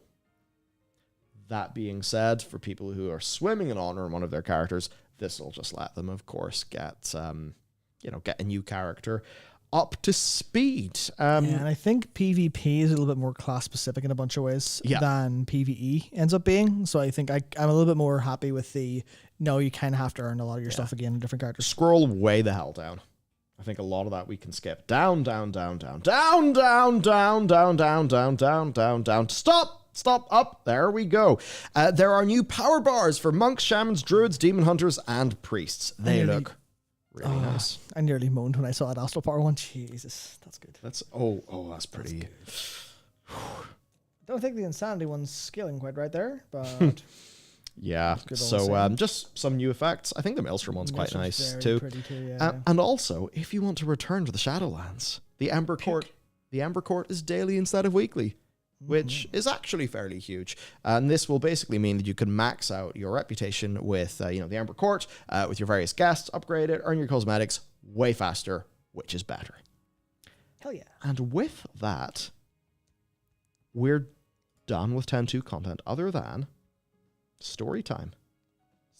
Story time. I love story time. This is the part I get very annoyed. Matt, how should we do this? Do you want to read it, or do you want me to read it to you, and then what should we do? Where am I even going here? Very top of the dock. Oh, the very top. Ah, yes. There you go. Okay. We can just go through it together. All right. So, our first story is called "The Tragedy of Erenithra." All right. In the days when the Kingdom of Dragons was young, brave, Erenithra's emerald-winged sword high above the clouds, the fastest fly of her day, she feared no enemy, nor would she back down from any challenge. Alas, her courage would be her undoing. Erenithra had flown to the far corners of Kalimdor and back. She had witnessed wondrous sights and loved to share stories of them with her kin. Yet, there came a day when she felt that she'd seen all that was there to be seen, so she grew bored and restless. She sought the wisdom of Keeper Tyr. Great Keeper, is there any mystery left for me to discover? Any riddle yet to be solved? Tyr says, everything you need is here, child. What more could you want to see? What else could you seek to know? The dragon's brow furrowed. A cool wind blew in from the west. The breeze, Great Keeper, I want to see the place from whence the winds are born. Tyr grew solemn. Beyond the storming sea lies only ruin. Stay close to home, stay close to kin. Tyr's warning hung like a shadow over her heart. It clashed again and again with her deep yearning for answers. One bright morning, she bid farewell to her clutchmates. Fear not, she told them, for I can fly higher than any storm, faster than any thunder, and when I know from whence the west winds come, I shall return home and tell you all. And with that, no one saw her again. However, that's not the story. Oh yeah, read it. Yeah. Story time. Read it. And with that, Erenithra soared the sky. Moons passed, and still more, yet brave Erenithra did not return. Even Ysera woke from her dreaming to aid in the search, but there was no sign to be found. Most believed that Erenithra was lost to the storming sea, that her mighty wings grew tired and torn by the harsh winds, and that she tumbled into the roaring waters. But some Greens claimed they saw her in their dreams, that she reached a land beyond where she raised a brood of her own. Surely, after all these ages, we must accept the truth of her loss. While we honor her courage, we must remember the wisdom she failed to heed. Beyond the storming sea lies only ruin. Stay close to home, stay close to kin. Beware, beware the wind from the west. It holds only doom, for if you take wind across storm and sea, you share Erenithra's doom. I feel so comfy after that. That's very good. It's really right. It's a good story. This is a very, very good story. It feels like one of the folk and fairy tale stories. It does. It's really, really good. And it's also one that's being like, yo, dog, backside of Azeroth. Yeah, it's literally... This is pre-Sundering. Yeah. So this is pre-Sundering. So whenever someone in this story mentions Kalimdor, is that it? base... No, this isn't pre-Sundering. Is it? It is. Oh, yeah, of course. Yeah, Yes, Selly sausage. Yeah, this is Yes. pre-sundry. So whenever someone says Kalimdor in this is everywhere you see in the game map. Beyond the storm. Because Kalimdor, or well, bar the Dragon Isles, which I suppose was always an island. But anyway, basically, it was all Kalimdor. It was one big continent, and it blew up. This is before it blew up. So, yes, basically, what do we got? The Forbidden Sea and the Veiled Sea Veiled Sea and is to Forbidden the Sea. west, and Forbidden Sea is to the east. So they called it the Storming Sea. Yeah. So yeah, there's something going on there. Beyond that sea lies only ruin. Now, this almost reminds me of, I don't know, it makes me think of some, grand fall of, kingdoms, fall of, like the Doom of Valeria, right? Which, Song of Ice and Fire thing. Just the idea of like, whatever is there, it's just doomed. Bad mojo, don't go there. Because Tyr doesn't say there's nothing there. Like, Tyr would be like, no, there's nothing there. It's a circle. It's the classic here be lines. Yes. It's the classic no, you don't go there. And some of that is because it's unexplored. Some of that is because it's not supposed to be explored. Some of that is because it's too dangerous and you shouldn't go. It's full on children bedtime story. And that makes perfect sense for dragons who can fly. Yeah. That's just, don't fly. Don't do it.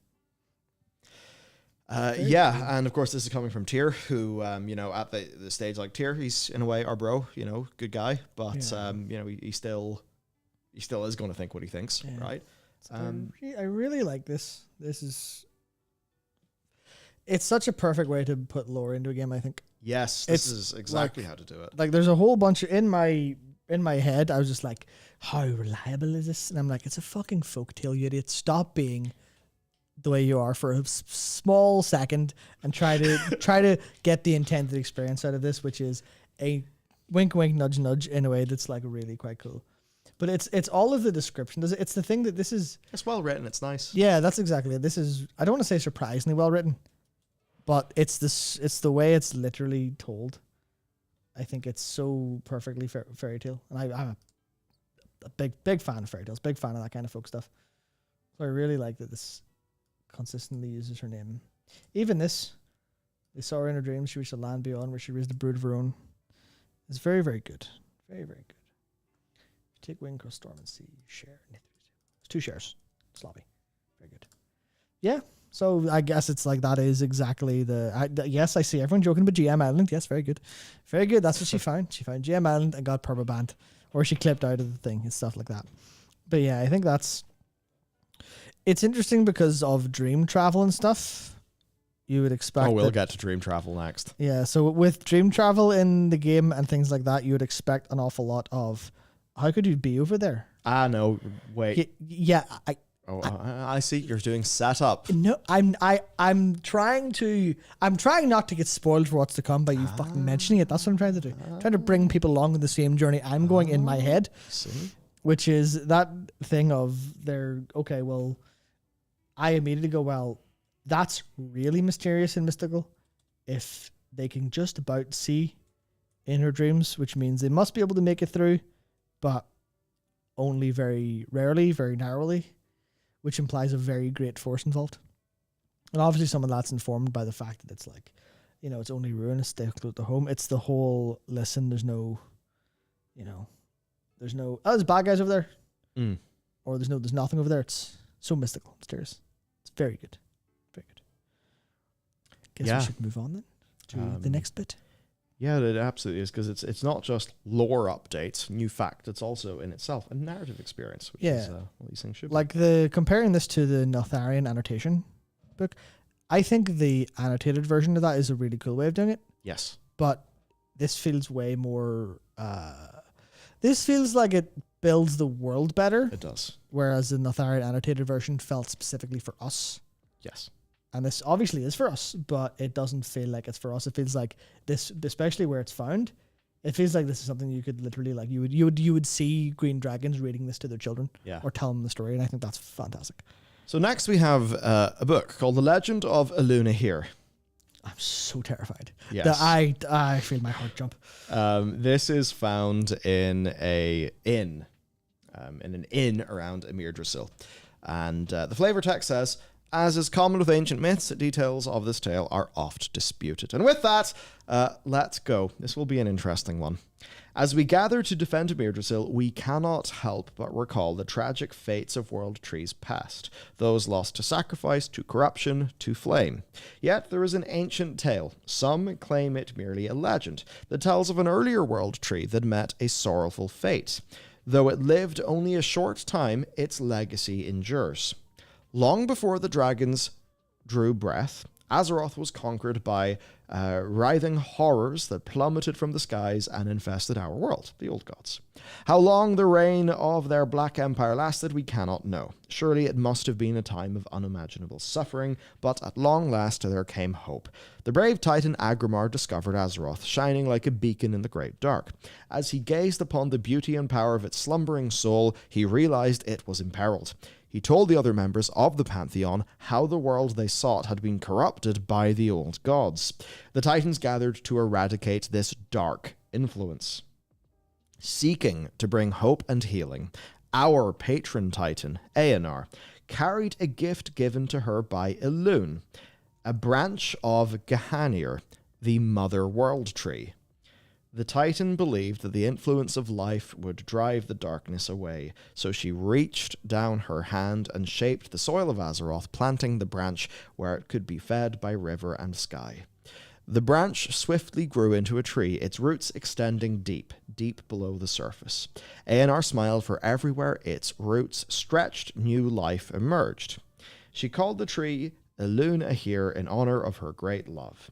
When Aman'Thul saw what Aenar had done, he chided her. "This is not order," he bellowed. "You have infected this world with uncontrolled chaos." The High Father took hold of the World Tree's trunk and tore it from the earth. Aenar wept bitter tears that rained down upon the resulting crater. But as she peered down upon the sundered earth, the Titan realized a truth she did not share with the High Father. Though he had destroyed the tree, its winding roots still held firm beneath the soil, hidden from Aman'Thul's gaze. As the forces of the Titans waged war against the Black Empire, Aenar bid her keeper, Freya, to watch over the crater and nurture the life that blossomed there. Below ground, the roots fed upon the tears of Aenar and grew strong. The war was long, but in the end, the Titans claimed victory, and Aenar was pleased, knowing Elune's legacy would endure. It is said that much later, as the world entered a new age, mysterious guardians arrived who dedicated their lives to protecting the roots. But that is a tale for another time. Now, let us stand with our allies to defend Mirdrasil, crown of harmony. Together we will preserve the symbol of hope, the symbol of the future. I was expecting to be very mad. I was really cute. I really like this. I told you, you bastard! Yeah, I really like this. It's that like storytelling quality that makes it way better than here is lore dump, by the way.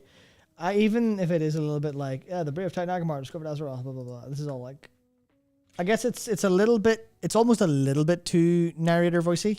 I think, but the criticism I would have is capital O order being said, because whenever Aman'Thul says this uncontrolled chaos, that's not him. That's him referring to life, which that's what the tree is. It's friggin' life. So you kind of know how he feels about it. That feels, that feels characterful. When he says this is not order, like, I think it would be better if he said this is not our way. I was literally thinking our way. Yeah. There we go. This is not our way. Yeah. Which would have made it clear that, life in that way is not something they approve of. Because the basic story here is, for the Titans, they don't want the world to be totally overcome by by life. Now, this is something that's actually fairly deep in the lore of Draenor, because Draenor has really awesome lore between the Genosaurs, the Breakers, like the big, mountain-sized rock dudes, the Scatus, like the Arakoa civilization. I've been wanting to do a video about this for like years at this stage. People are big in the Arakoa these days. People are real talk about how cool they were and how like much lore they had in TBC and WoD that was ultimately a little bit underdelivered. So on Draenor, basically, Draenor almost got wholly consumed by the Everbloom. What you see in the Everbloom, essentially, what you deal with in Gorgrond. And it's, of course, no coincidence that the Everbloom is one of the dungeons in the new Mythic Plus dungeon pool. And at the very end of Everbloom, what happens is this big Venusaur dude almost, like, infests Stormwind with this, like, chaotic, uncontrolled, growth. And that is actually something that later is introduced to Durotar by the Mag'har orcs in their escape from Draenor. So the idea of, it's what I say in the video that comes out tomorrow. It's what Ian Malcolm said. Life finds a way. Sure does. Sure does. And, of course, in Uldorus, you know what Uldorus? Is it Uldorus? The Titan Utopia time rift? In that time rift, it's supposed to be the Titan Utopia. Uldaroth, that's it, yeah. Uldorus is Tyrald. I'm really stupid. I actually misspoke in that video. I'll have to do a pinned comment. Oh well. In Uldaroth, it's supposed to be the Titan Utopia, but no, life has totally owned them. Destroyed them. Yeah, and it turns out like the flora and fauna are just so uncontrolled and wild and savage that the Titan keepers, like the big keepers that they make, just keep on getting destroyed. So they have to make smaller and smaller keepers so that they can hide. So that's kind of what Amanthul's talking about here. Yet for Aenar, though, represents something different. And I guess getting more of a relationship between Aenar and Elune, I think that is something that can work as well. Whenever these characters are seen as being like, the 3D printed pantheon of here and here and here and here, that's quite boring. Now, if you want to talk about like the Greek gods, those fucky, sucky, crazy people. Greek gods were banging each other, banging mortals, getting in weird schemes, angry with each other, like... The folly of the gods was a very big part in myth, yeah, absolutely. So, I want this bunch to be more characters. And, I think that's the way to do it. You still need to keep them being mythological, but I suppose what you want is for them to not feel like a bunch of regular characters to us, or at least for us when we're playing the game. We want to sort of see these as if, the sort of ancient peoples. We want to see these in the same way, or like our characters' experience with these beings should be similar to the stories that the ancients told about their cultures and their cultures' interactions with their own gods. Yeah, particularly the thing that's sticking out to me most here is the idea of Aenar and Elune in whatever form of love it is. I think that's fascinating to me because it retroactively goes back and gives us a flavor for Aenar being, stowed away on Elinaria. It immediately goes, oh, she went to Elinaria because that was obviously, maybe she named it after Elune, that was somewhere she liked, or maybe her and Elune maybe spent time there and she felt safe there and she knew it was protected by some capacity of her.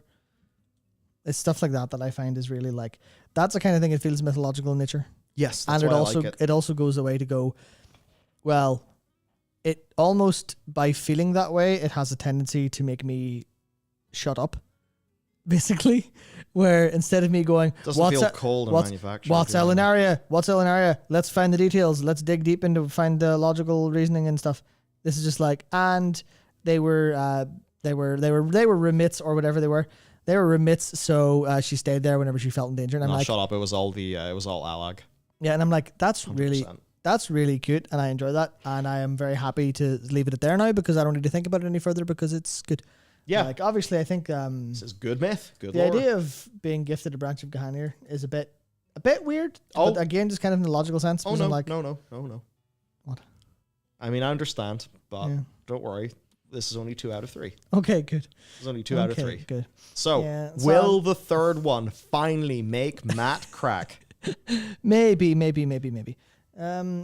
Yeah, this is such a drastic improvement over Shadowlands stuff. Yes. In the sense that if any of fractals, if Farim's readings were anything like this, I would have had a lot less actual rage incarnate because it's kind of fascinating to me. Even the tree Eluna here.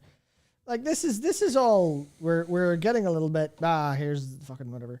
Here's what we're telling our grand narrative about the cosmos here. I don't really give a shit about this. Well, it's okay, but the bit there that is better is there was disagreement amongst these people because unlike being 3D printed robots that follow programming. ANR has love, and that love has obviously changed her opinion on on how things should be done.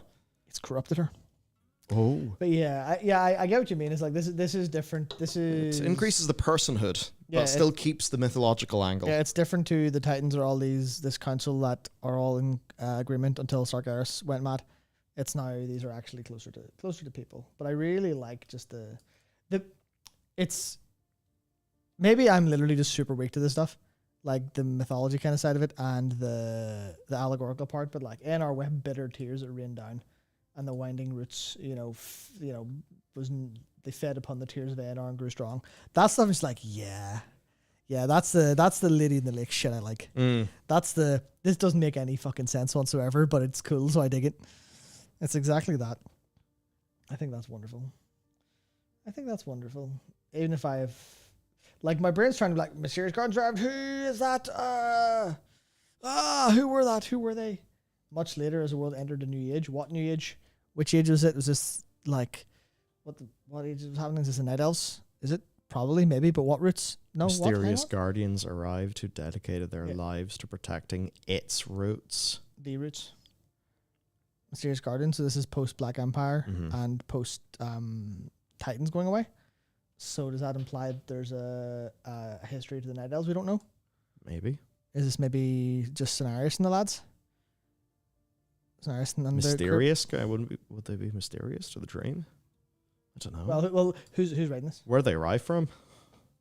Yeah, that's probably the larger thing. Yeah, arrived is very extraterrestrial sounding, which I'm a little bit concerned about. But is it arrived, showed up, Mysterious Guardians? What's perspective this? This is stuff I'm just kind of chewing the fat over for no good reason. But I think I actually, as much as I think they could maybe explain why Amir Soul is such a symbol of hope, a little bit more astoundingly than it is a symbol of hope. Shut up. Yeah, shut up. Well, Matt, maybe you'll fantastic understand more when we move to our next little segment, which is on the nature of the dream. Written by an unnamed dragon, note contains speculation not to be shared with the keepers. Yeah, fuck the keepers. Yeah. Okay. I wonder if this stream would be demonetized. I have spent ages here within the Emerald Dream, exploring its reaches and basking in its tranquility. Yet the more I experience, the more I perceive seems to be at odds with the lessons taught to us by the Titan Keepers. Thus, I am compelled to share my feelings, not to stir discontent or to claim my theories are immutable truths, but to encourage others to ponder these subjects for themselves. 2. It has been said that the dream was created by Keeper Freya, acting on behalf of her patron Aenar. And yet, I have noticed that the Titan's acolytes do not speak of something as finished until it has been ordered. So did they truly create the dream, or merely discover it, seeing its vibrancy as chaos to which they were compelled to bring structure? And of course, you see Titan fingerprints, all around the dream whenever you go to it. Going back to the story, seeking an answer, I have spoken to many spirits who inhabit the dream, dryads, ancients, grove keepers, and others. None of them tell of a Titan creating the dream. Instead, they speak of the first spirits awakening long ago within its wilds, in lands as beautiful and free as they are today. Though I wonder, since time has so little meaning here, whether those born of the dream truly think in terms of past or present. We have also been told that the dream is sort of... No, I'll do that again. We've also been told that the dream is sort of a framework for life on Azeroth. And is it true that we see reflections of our world within the dream? Yet, while it is clear that these realms share a bond, is one a copy of the other? Or might both be reflections, informing the shape of its counterpart. Many times I shrugged off the call of sleep and have taken wing to explore the distant reaches of the dream. The farther I flew, the greater wonders I beheld. Life took forms strange and unfamiliar, bizarre, impossible plants and trees, creatures unlike any I beheld before. Perhaps the dream is not only bound to Azeroth, but to realms not yet discovered. Is it a reflection of those places too? At these far reaches, I felt the presence of entities whose power seemed vast and unknowable, akin to the Titans themselves. Had I reached the edges of the dream, where it flows into the realms of life? Are they one and the same? Truly I cannot say, for as waves of joy and contentment washed over me, I could no longer resist the call of sleep. I awoke back at the Eye of Ysera, wondering if I had experienced a dream within the dream. It seems clear that the servants of the Titans wish the dream to stay unchanging, at least unchanged by any hand but theirs. Yet the very nature of life is one of change, is it not? Things are born, live and die, but life itself goes on. Perhaps life was never meant to be ordered to be static and unchanging. The Titan servants do not seem to understand that life and death are sisters, bound together in a great cycle. Do they not wish to see this truth, or is it beyond their fundamental nature to perceive it? If we dragons see it, then it must mean we are touched not just by life and order, but by other forces as well. And if dragons are the product of powers great and small being eternally intertwined, then so must all mortals be. Perhaps Azeroth herself was touched by all these forces. Or could she be their true source? Some things are beyond knowing, some things are only to be pondered in dreams. Very good. Very good. I enjoyed that. What? Yeah. Okay, I was real 50-50. Except for this shit. This can go fuck itself. Realms of Life didn't need a name drop. Yeah, they didn't need to say that. They didn't need it. Just all needs to be the dream, and it needs to be woolly. So yes, that was my main criticism. Yeah, my main criticism was that, and how declarative this is. Yeah, I also think this kind of sucks balls. Okay, perhaps you could. Maybe Azeroth is everything. Go away. Go away. What? We can infer that. Don't fucking tell us, you goof. So I think with this is the subtext. This should have been the subtext. They should have said, exactly. Maybe we are not of their kind. Maybe, we are something different. As mortals are, perhaps the way, they don't understand the great cycle of life and death.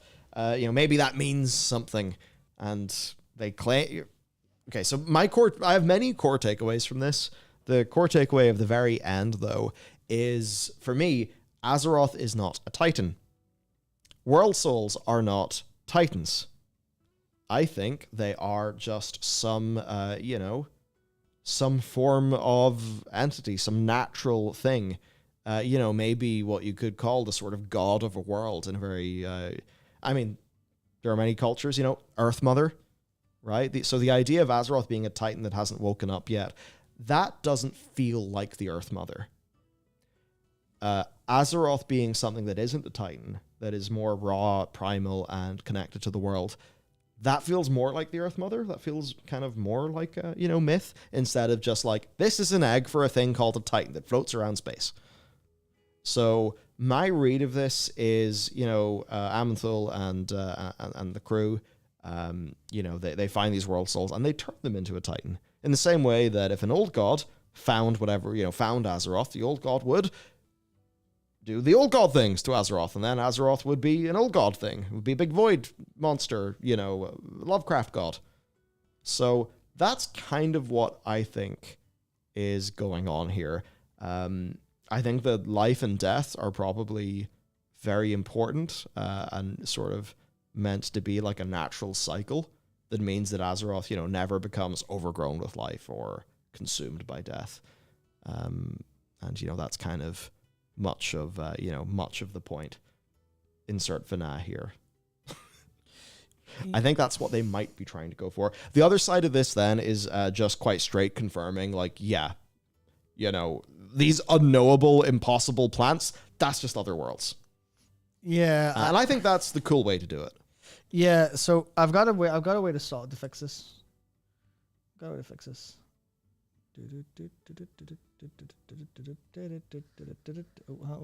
Look at him go. Where is he going to stop? Fixed. Done. Sorted. Look at that. Happy days. Easy as can be. Fixed. Immediately. None of the cosmically declarative lore. Yeah. Spot on, Akari. You're completely right there. None of that. That said, I like this bit's fine.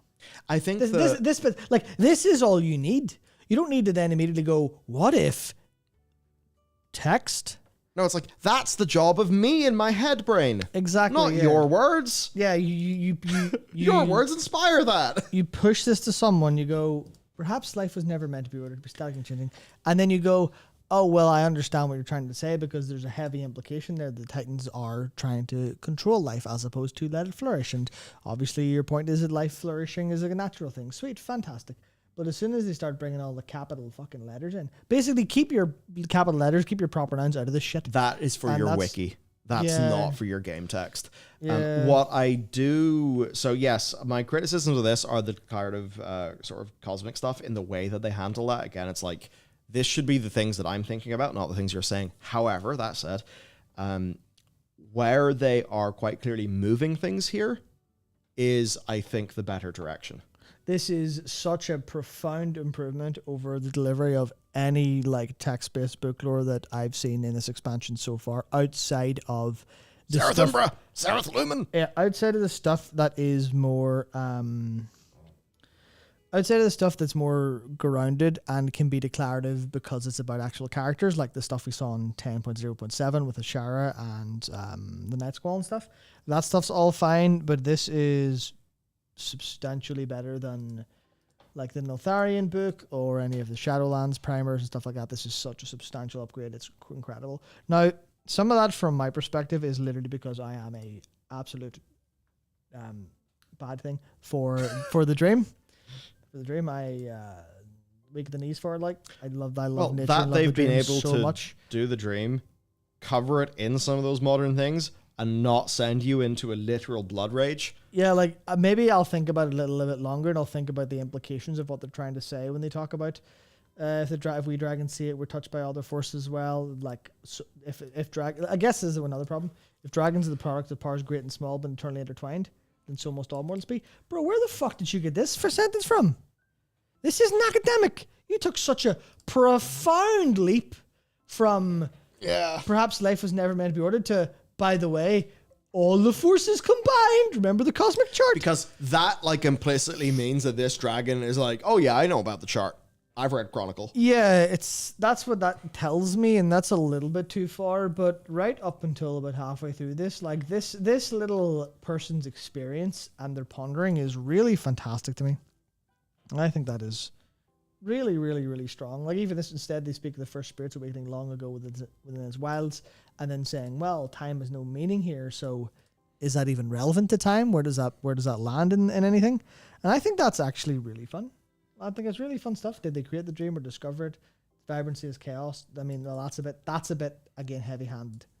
There's a little bit of too much from this.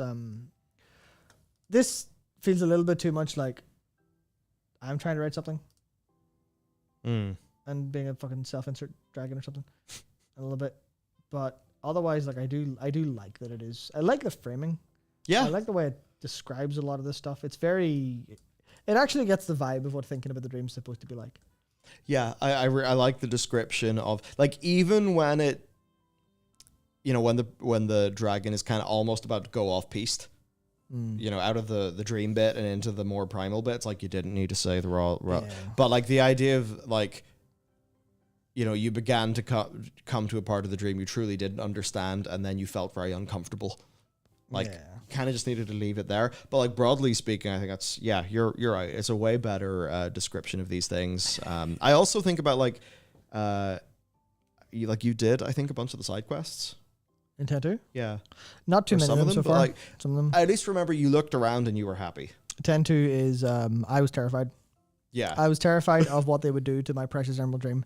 And generally speaking, from what I've seen so far, they've done a pretty good job with exploring it, particularly in how they're doing the Druids of the Flame. Now, the Druids of the Flame still need some sort of action because they are a bunch of here's a trauma cult, which again falls foul of Dragonflight being what if where everyone was sad, as opposed to let's kill some motherfuckers. It's like it needs to have a little bit of both of that. At the minute, it's very trauma heavy, but it's in a topic that I'm happy enough with. It's just I wish they could really hold back from trying to break the fourth wall, because all of these proper nouns are breaking the fourth wall. Because what the fuck is a dragon talking about life and death and capital D in a great cycle? That's some shit I saw in Shadowlands. You don't come to this in the same. You can say this in a different term. You can say this in more flowery language. You can say this in an observation. Yeah. You can say this you could say this as a comparative to the Titanforge, right? You go, we dragons, we live for long, but we eventually die. We give birth. We pass the lessons on from one to another. When we sire children, we have to teach them, we have to nurture them, and we see ourselves in them. And this continues for generations, and there's an echo of the great ancestor in the great descendant. And that inspires change over time. We can correct our own mistakes, but we look at the Titanforged, and the Titanforged are copies. Even if they do live their own lives, that isn't carried on. Whatever they experience is gone to time, lost forever, like Tears and Rain. And then another one is created, but they don't get that passed down. It's static, it's unchanging. That's the kind of thing that a dragon like this would have like an observation of. And that's what it would be. The life and death, sisters bound together in the great cycle. That's what that would come across as, I think, in a substantially better way. And a little bit more of a like actual pondering as opposed to the great cycle, big G, big C. See, this is the part where if you're right there, Nick, I will say the horrible things out loud. Oh no. Maybe that dragon is actually a broker. Didn't No! they say they were everywhere? No! Maybe this is them trying to stir up shit in Azeroth against the Titans? No! Why did you say that? That's a horrible thing to say to someone. That's so mean. Why have you done this? That could be completely true. That could be absolutely correct. There's a decent chance that this is a book written by a fucking broker or a dreadlord or some shit. Nah. I'm not assuming it is, but it's a vague possibility in my head. Now I'm angry again. Yeah, you're onto them. Yeah, Demontis, it feels like the writers are patronizing the audience reading these things and treating us like we need our hands held to read between the lines. Because subtext is a lost art, I think. But here's one of the challenges. Subtext actually is lost. Yeah, like the ability to write subtext is lost. They need to do this because audiences are getting so goddamn media illiterate that they can't fucking think. Yeah, the ability to read subtext is gone as well as the ability to write it. Yeah. It's so dire. The curtains are blue. They're only blue. There's absolutely nothing in the author had no intent in describing the scene whatsoever, and if you think it is, you're stupid.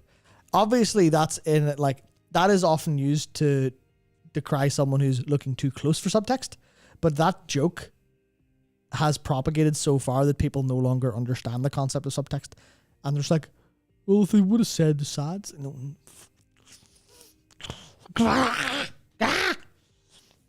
But yes. Yeah, it's challenging. You get the audience you cultivate is what I'll say. That is true in so many ways, and why I would obviously turn around and say, well, you see, whenever they added the quest objective tracker and Wrath of Lich King, the game went to shit then, and be what's the term? Crucified for my statement. Great sacrifice, to tell the truth. But there's a little bit of cultivation, but there's also like a wider media cultivation where I don't. Well, this will be a long conversation if we get into it. But the difference between art and product, and art as product, where if I was writing something that was for me or for a few people, and I was like, I want to, give them a good experience, then I'd be happy to go as niche and as subtextual as possible, and like as weird and as wonderful as whatever. But as soon as if I'm like, well, I'm gonna write a book that's a #1, New York bestseller or some shit, I would have so little subtext. So it would be the most obvious rancid shit of all time. Like, this works because Matt hasn't seen Return of the King. He has seen The Two Towers though. Yes. And one of the things that infinitely makes me angry, one of the bits that frustrates me, I love the movie to bits, of course, but it's whenever shit's really bad at the end of Helm's Deep. And it's this thing that's done where, the way they'll play a voiceover from a character of words they said previously to remind the audience that those words are now relevant. I freaking hate that. So the bit where it's like, what is it, Aragorn, he looks, he looks to the west or whatever, and he sees the sun come up, and then, the Ian McKellen being like, the sixth day, look to the west and I'll be there. And they're like, oh, fucking hell, there he is. Now, we, the audience, having watched the movie, already know that he said that. So you could just have Viggo be a good actor and his face and not play a voiceover. And trust us to put that, to understand it. Or if you want to go, and this is the difference between show and tell, right? All you have to do is have him look at a bit of his armor or his weapon or something, and you see he's like, or even like slightly earlier, he's notched days into it. I just see like there's like a sick notch, He just, the camera, flashes to the back of his hand where he's just written, on the sixth day Gandalf will return. But like and a little reminder, that's today. Yeah, something subtle where it's just like notches. He's just like notched in his armor because you want to show something in an interesting way, and it's people aren't going to remember things like that. Even if you want to be super sure. If you want to go, well, they knew this was going to come. They were waiting for it. They had this in like mind all the time. You would do a little bit of like just a nick in the armor, and you just see you hear some sound, and you see him look at it, and then it goes something like that. By the way, I get you. Here's something that David Benioff once said. Of course, one of the co-creators of Game of Thrones. I would point out, hey, person on WoW team who infamously thinks Game of Thrones Season 8 was fantastic. Remember that the people behind that are responsible for a quote such as, themes are for 8th grade book reports.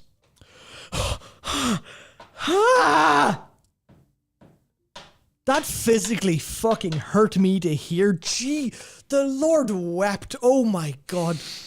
The fucking spirit of my Irish ancestors are screaming. Oh my God.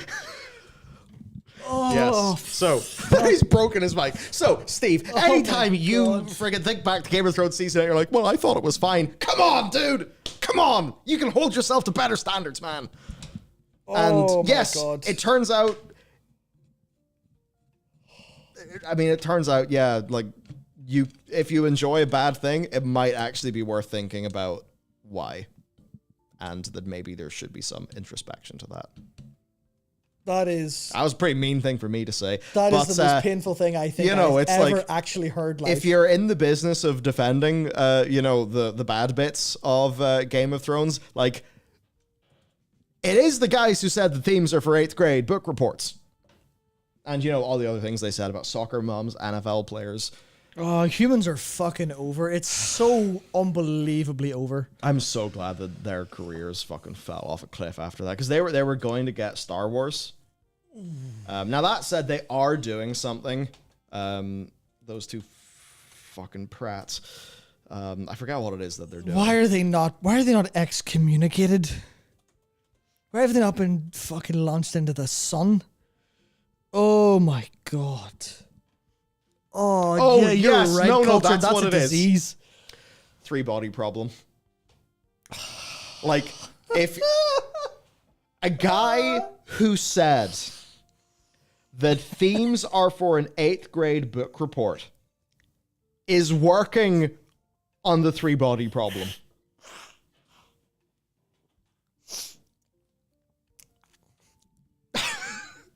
Sometimes. What's going on? Sometimes I wonder if there is some sort of benevolent force looking after us. Today's not one of those fucking days. I know the answer. God damn it. Jesus Christ. Yeah. Oh, that's so bad. That's so bad. Oh. How could you say that? How could you say that out loud and not immediately go? By being a total fucking douche. Is why. So, yeah, anyway. Destroy a man in one sentence. That's kind of beautiful. So dire. Alright, there's Sard who's in college and still has themes. Yes. Good. Yeah, that's... Johnny heard something... Bye Dark Forest. Oh boy. Johnny hears something very important and interesting. Themes are literally the most important thing, by the way. Themes are what define the experience. When it comes to art, and creation, themes are the things that people take away from stuff. Obviously, people like the execution. Obviously, people like how brushstrokes look and how accurate they are. People obviously like how good, how good your prose is. People obviously like how good your gameplay mechanics are and how well acted your cutscenes are. But the thing that people fucking remember in 5 years and 10 years and 20 years and 50 years and fucking 60 years, the things that people remember, the things they carry with them, the reasons people will get a fucking tattoo of some iconography from your show or from your game or whatever is the fucking theme. It's what you implant. It's the seed you implant in their head that changes who they are. And that's the whole fucking point of what you're supposed to do. The point is they may not even know it's the theme. Like, they may conceptualize it as, this resonates with me and I really like it. That's because the themes are strong. They may not, directly attribute that to, it's the themes that I take away, because, they might remember characters or whatever. But, kind of underpinning all of that, themes, Yeah. It's like whenever Todd Howard said that the themes of Fallout 4 were androids and suspicion. One of the most legendary quotes from that man. The fucking West has fallen, I tell you, Jesus Christ. The West is well and truly fucked. Yeah. Androids and suspicion. Yeah, that's the thing that That's what Battlestar Galactica was about. Androids and suspicion. Yeah, it had nothing to say about anything else. It was just here's some suspicious people and robots. Yeah, I told this story on I've said it in one of the FF14 videos a long time ago, and I said it in the recent Night Elf podcast because I was thinking about how the Night Elves saw Elune in the Well of Eternity and they believed she slept there. And that was because it was a fucking shiny lake. So whenever she went down from when the moon left, it went down into the reflection and then went away.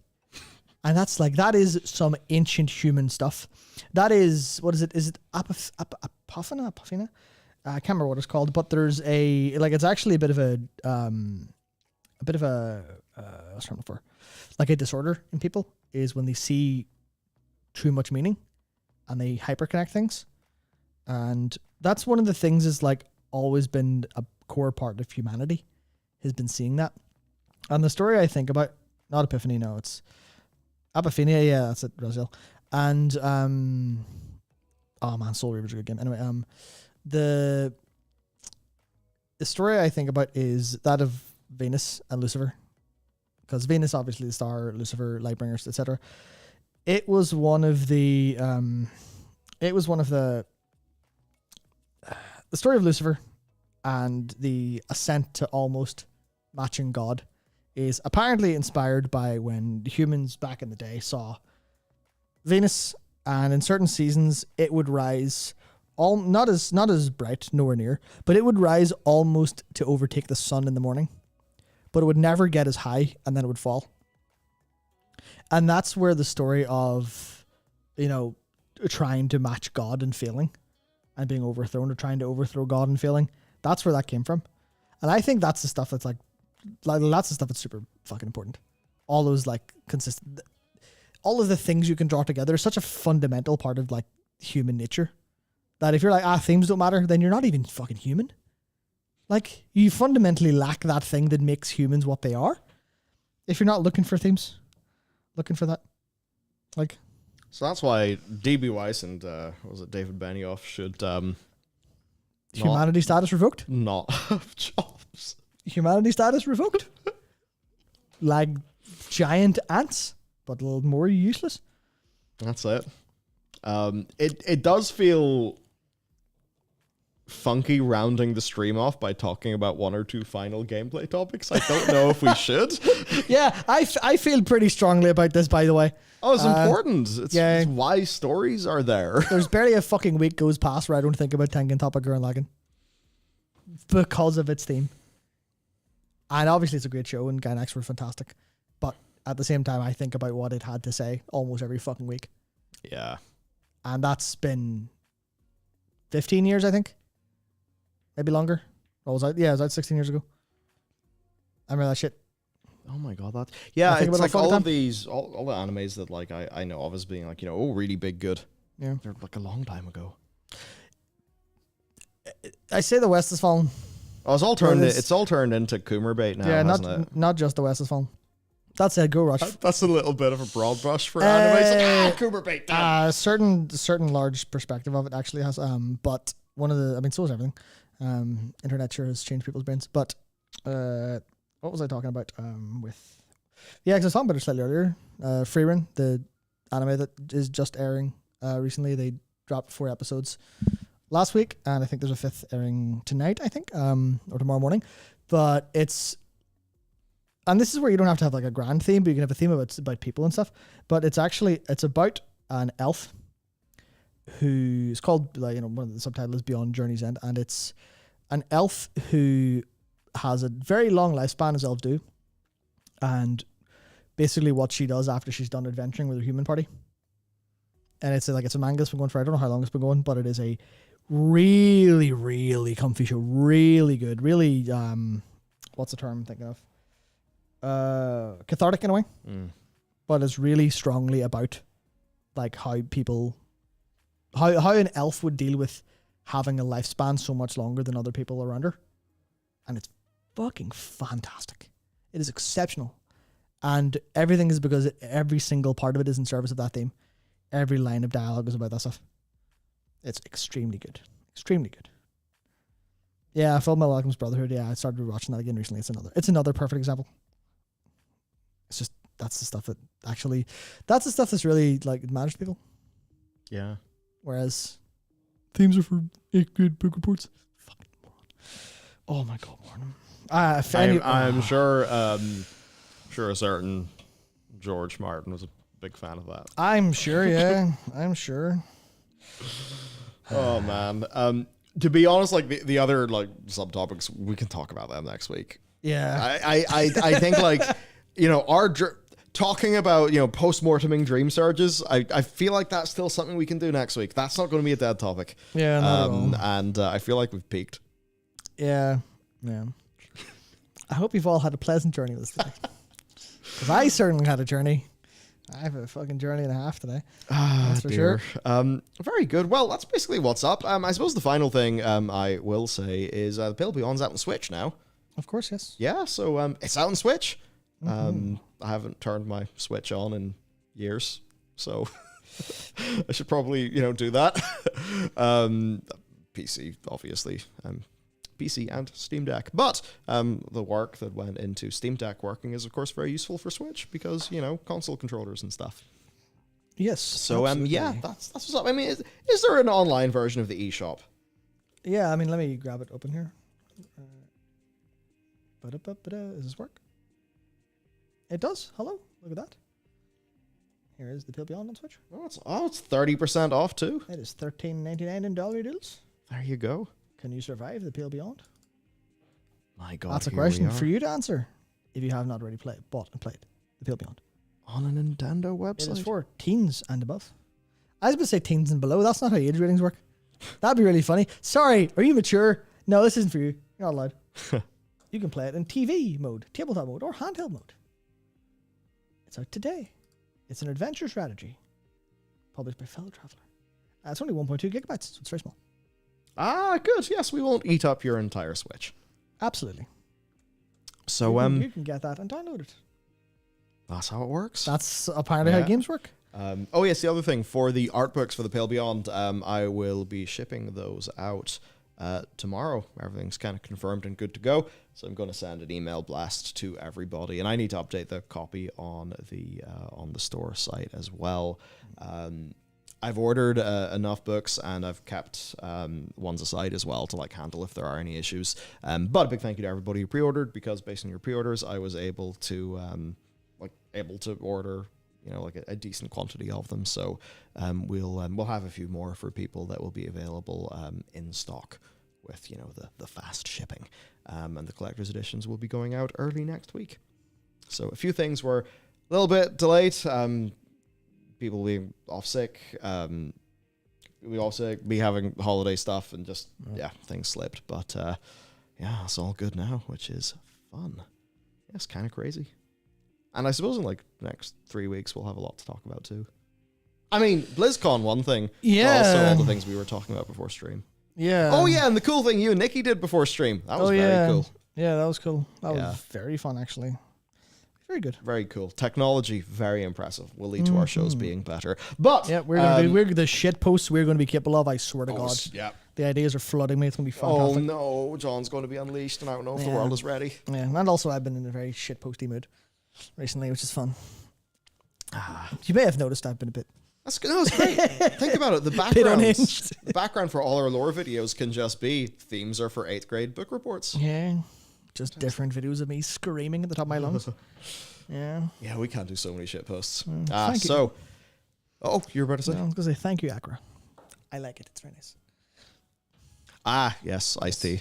One of my iced tea aesthetic shirts because they're good as shit. They are. Yeah, it's somber, but it's also quite nice. So you know. And I definitely didn't wear it because we'd be talking about life and death today in any capacity. I just put it on. Well timed. So yes, podcast out tomorrow. Warcraft video out tomorrow. News video out tomorrow. News video out Sunday. Warcraft lore out Yes. Tuesday, probably Thursday. There'll be a lot. I'll keep on clapping. Woo. And yeah, there's other cool shit to announce. Yes, I am now very tired. So this was a great week. I came back, did sleep at all on the plane. Turned out, got the novel coronavirus again, which was very fun. I mean, it was a tiny, tiny dose compared to the first time I got COVID, where I was like, hello, you've had 10 days, be deleted. This time, I was a bit sniffly, and then I just had a brain that was useless for 3 days, and that was completely gone. Yeah, I think there's something about a little bit in the back foot. Something about the changing of the seasons has really ruined people. I know so many people who are sick at the minute. Oh yeah, loads of people have been ill around here. So I was very close to it too. It was like last weekend. You know, whenever you feel it begin, I was oh no, my throat's closing. Oh, I'm sneezing. Oh, I'm coughing. Oh, it's over. And then apparently I somehow dodged it, which means maybe I have a strong immune system. Who knows? Maybe I'm lucky, but it was good. Well, so there we go. I'm going to catch up on a lot of things I need to catch up over the weekend. Yeah, we have cool projects. Man, I'm so sad that Magewell adapter was dead on arrival. Because if it wasn't dead on arrival, we would have had some pretty cool things. So with that tease, you can maybe wonder what that piece of technology is for. I think that's it for us today. Big thank you to everybody for tuning in. This is really fun. I kind of missed the stream.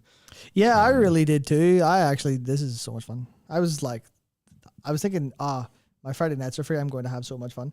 And then I sat at home and did nothing. I was like, oh, okay.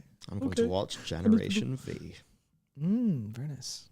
Very nice. Which I think it's pretty good. There's a lot of people are very angry about parts of it. I don't think it's doing what they're worried about. I like that when people are angry about stuff. You know it's going to at least be interesting. I hope. Not really.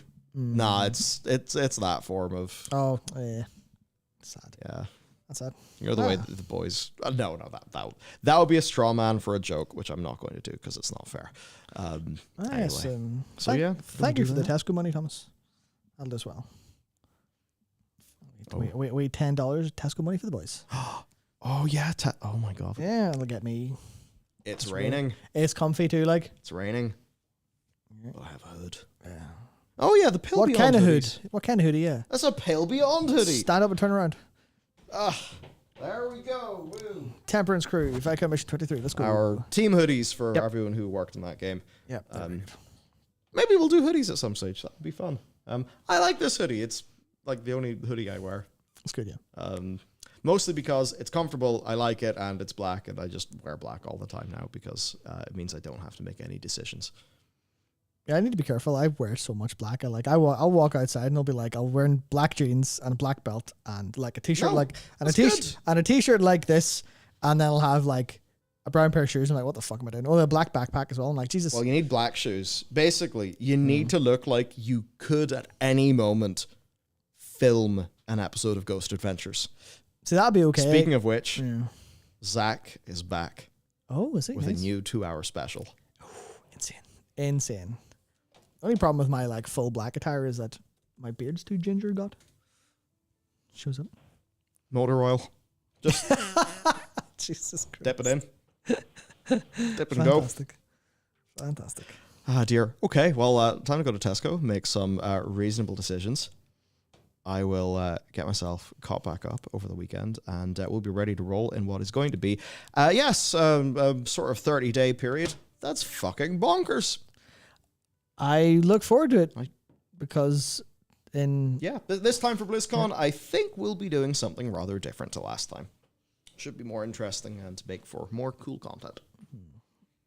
I'm mostly excited because I go to Japan in 6 weeks. Also, yeah, that's very close. It's very close. Yeah. It's going to be fun. Gonna have to bring 2 extra empty suitcases. Yeah, it's bad. I'm going to be so broke. Oh man! Right, I need to sleep. Yep. Thank you for tuning in, everybody. It's nice to be back. We will see you again next week. I need a haircut. I need a haircut. Note. Yeah, same. I can kind of hide it because it's so dark and just look back, but do the same. But yes, thank you for all the super chats tonight. You're very, very generous. You're very generous. You clearly missed us as much as we missed you. Thank you very much. Absolutely. Have a good weekend. Have fun. There's lots of good video games and things to do. I've been playing Ori and the Blind Forest the first time. I can't believe I didn't play that. What's it? Oh, El Paso Somewhere. Oh, yeah. Really good. Really good. There's actually, oh my God, I recorded 4 a.m. today our video on our kind of roundup of the more notable games in October. And it's just 21 games. And about 6 of them I wanted to play. It's everything was interesting, but no, it was more than 6. I was I don't have the time for this. How can I possibly play all of these games? And that's not even including Spider-Man 2. Yeah, I was about to say Spider-Man 2 in 2 weeks' time, and there's Total War Pharaoh, there's City Skylines 2, there's El Paso Somewhere. El Paso Somewhere. There's too many games. How do we deal with this? By going home and playing some, I think. That would be it. Yes. Okay. Have a good weekend, everybody. And we'll see you next time.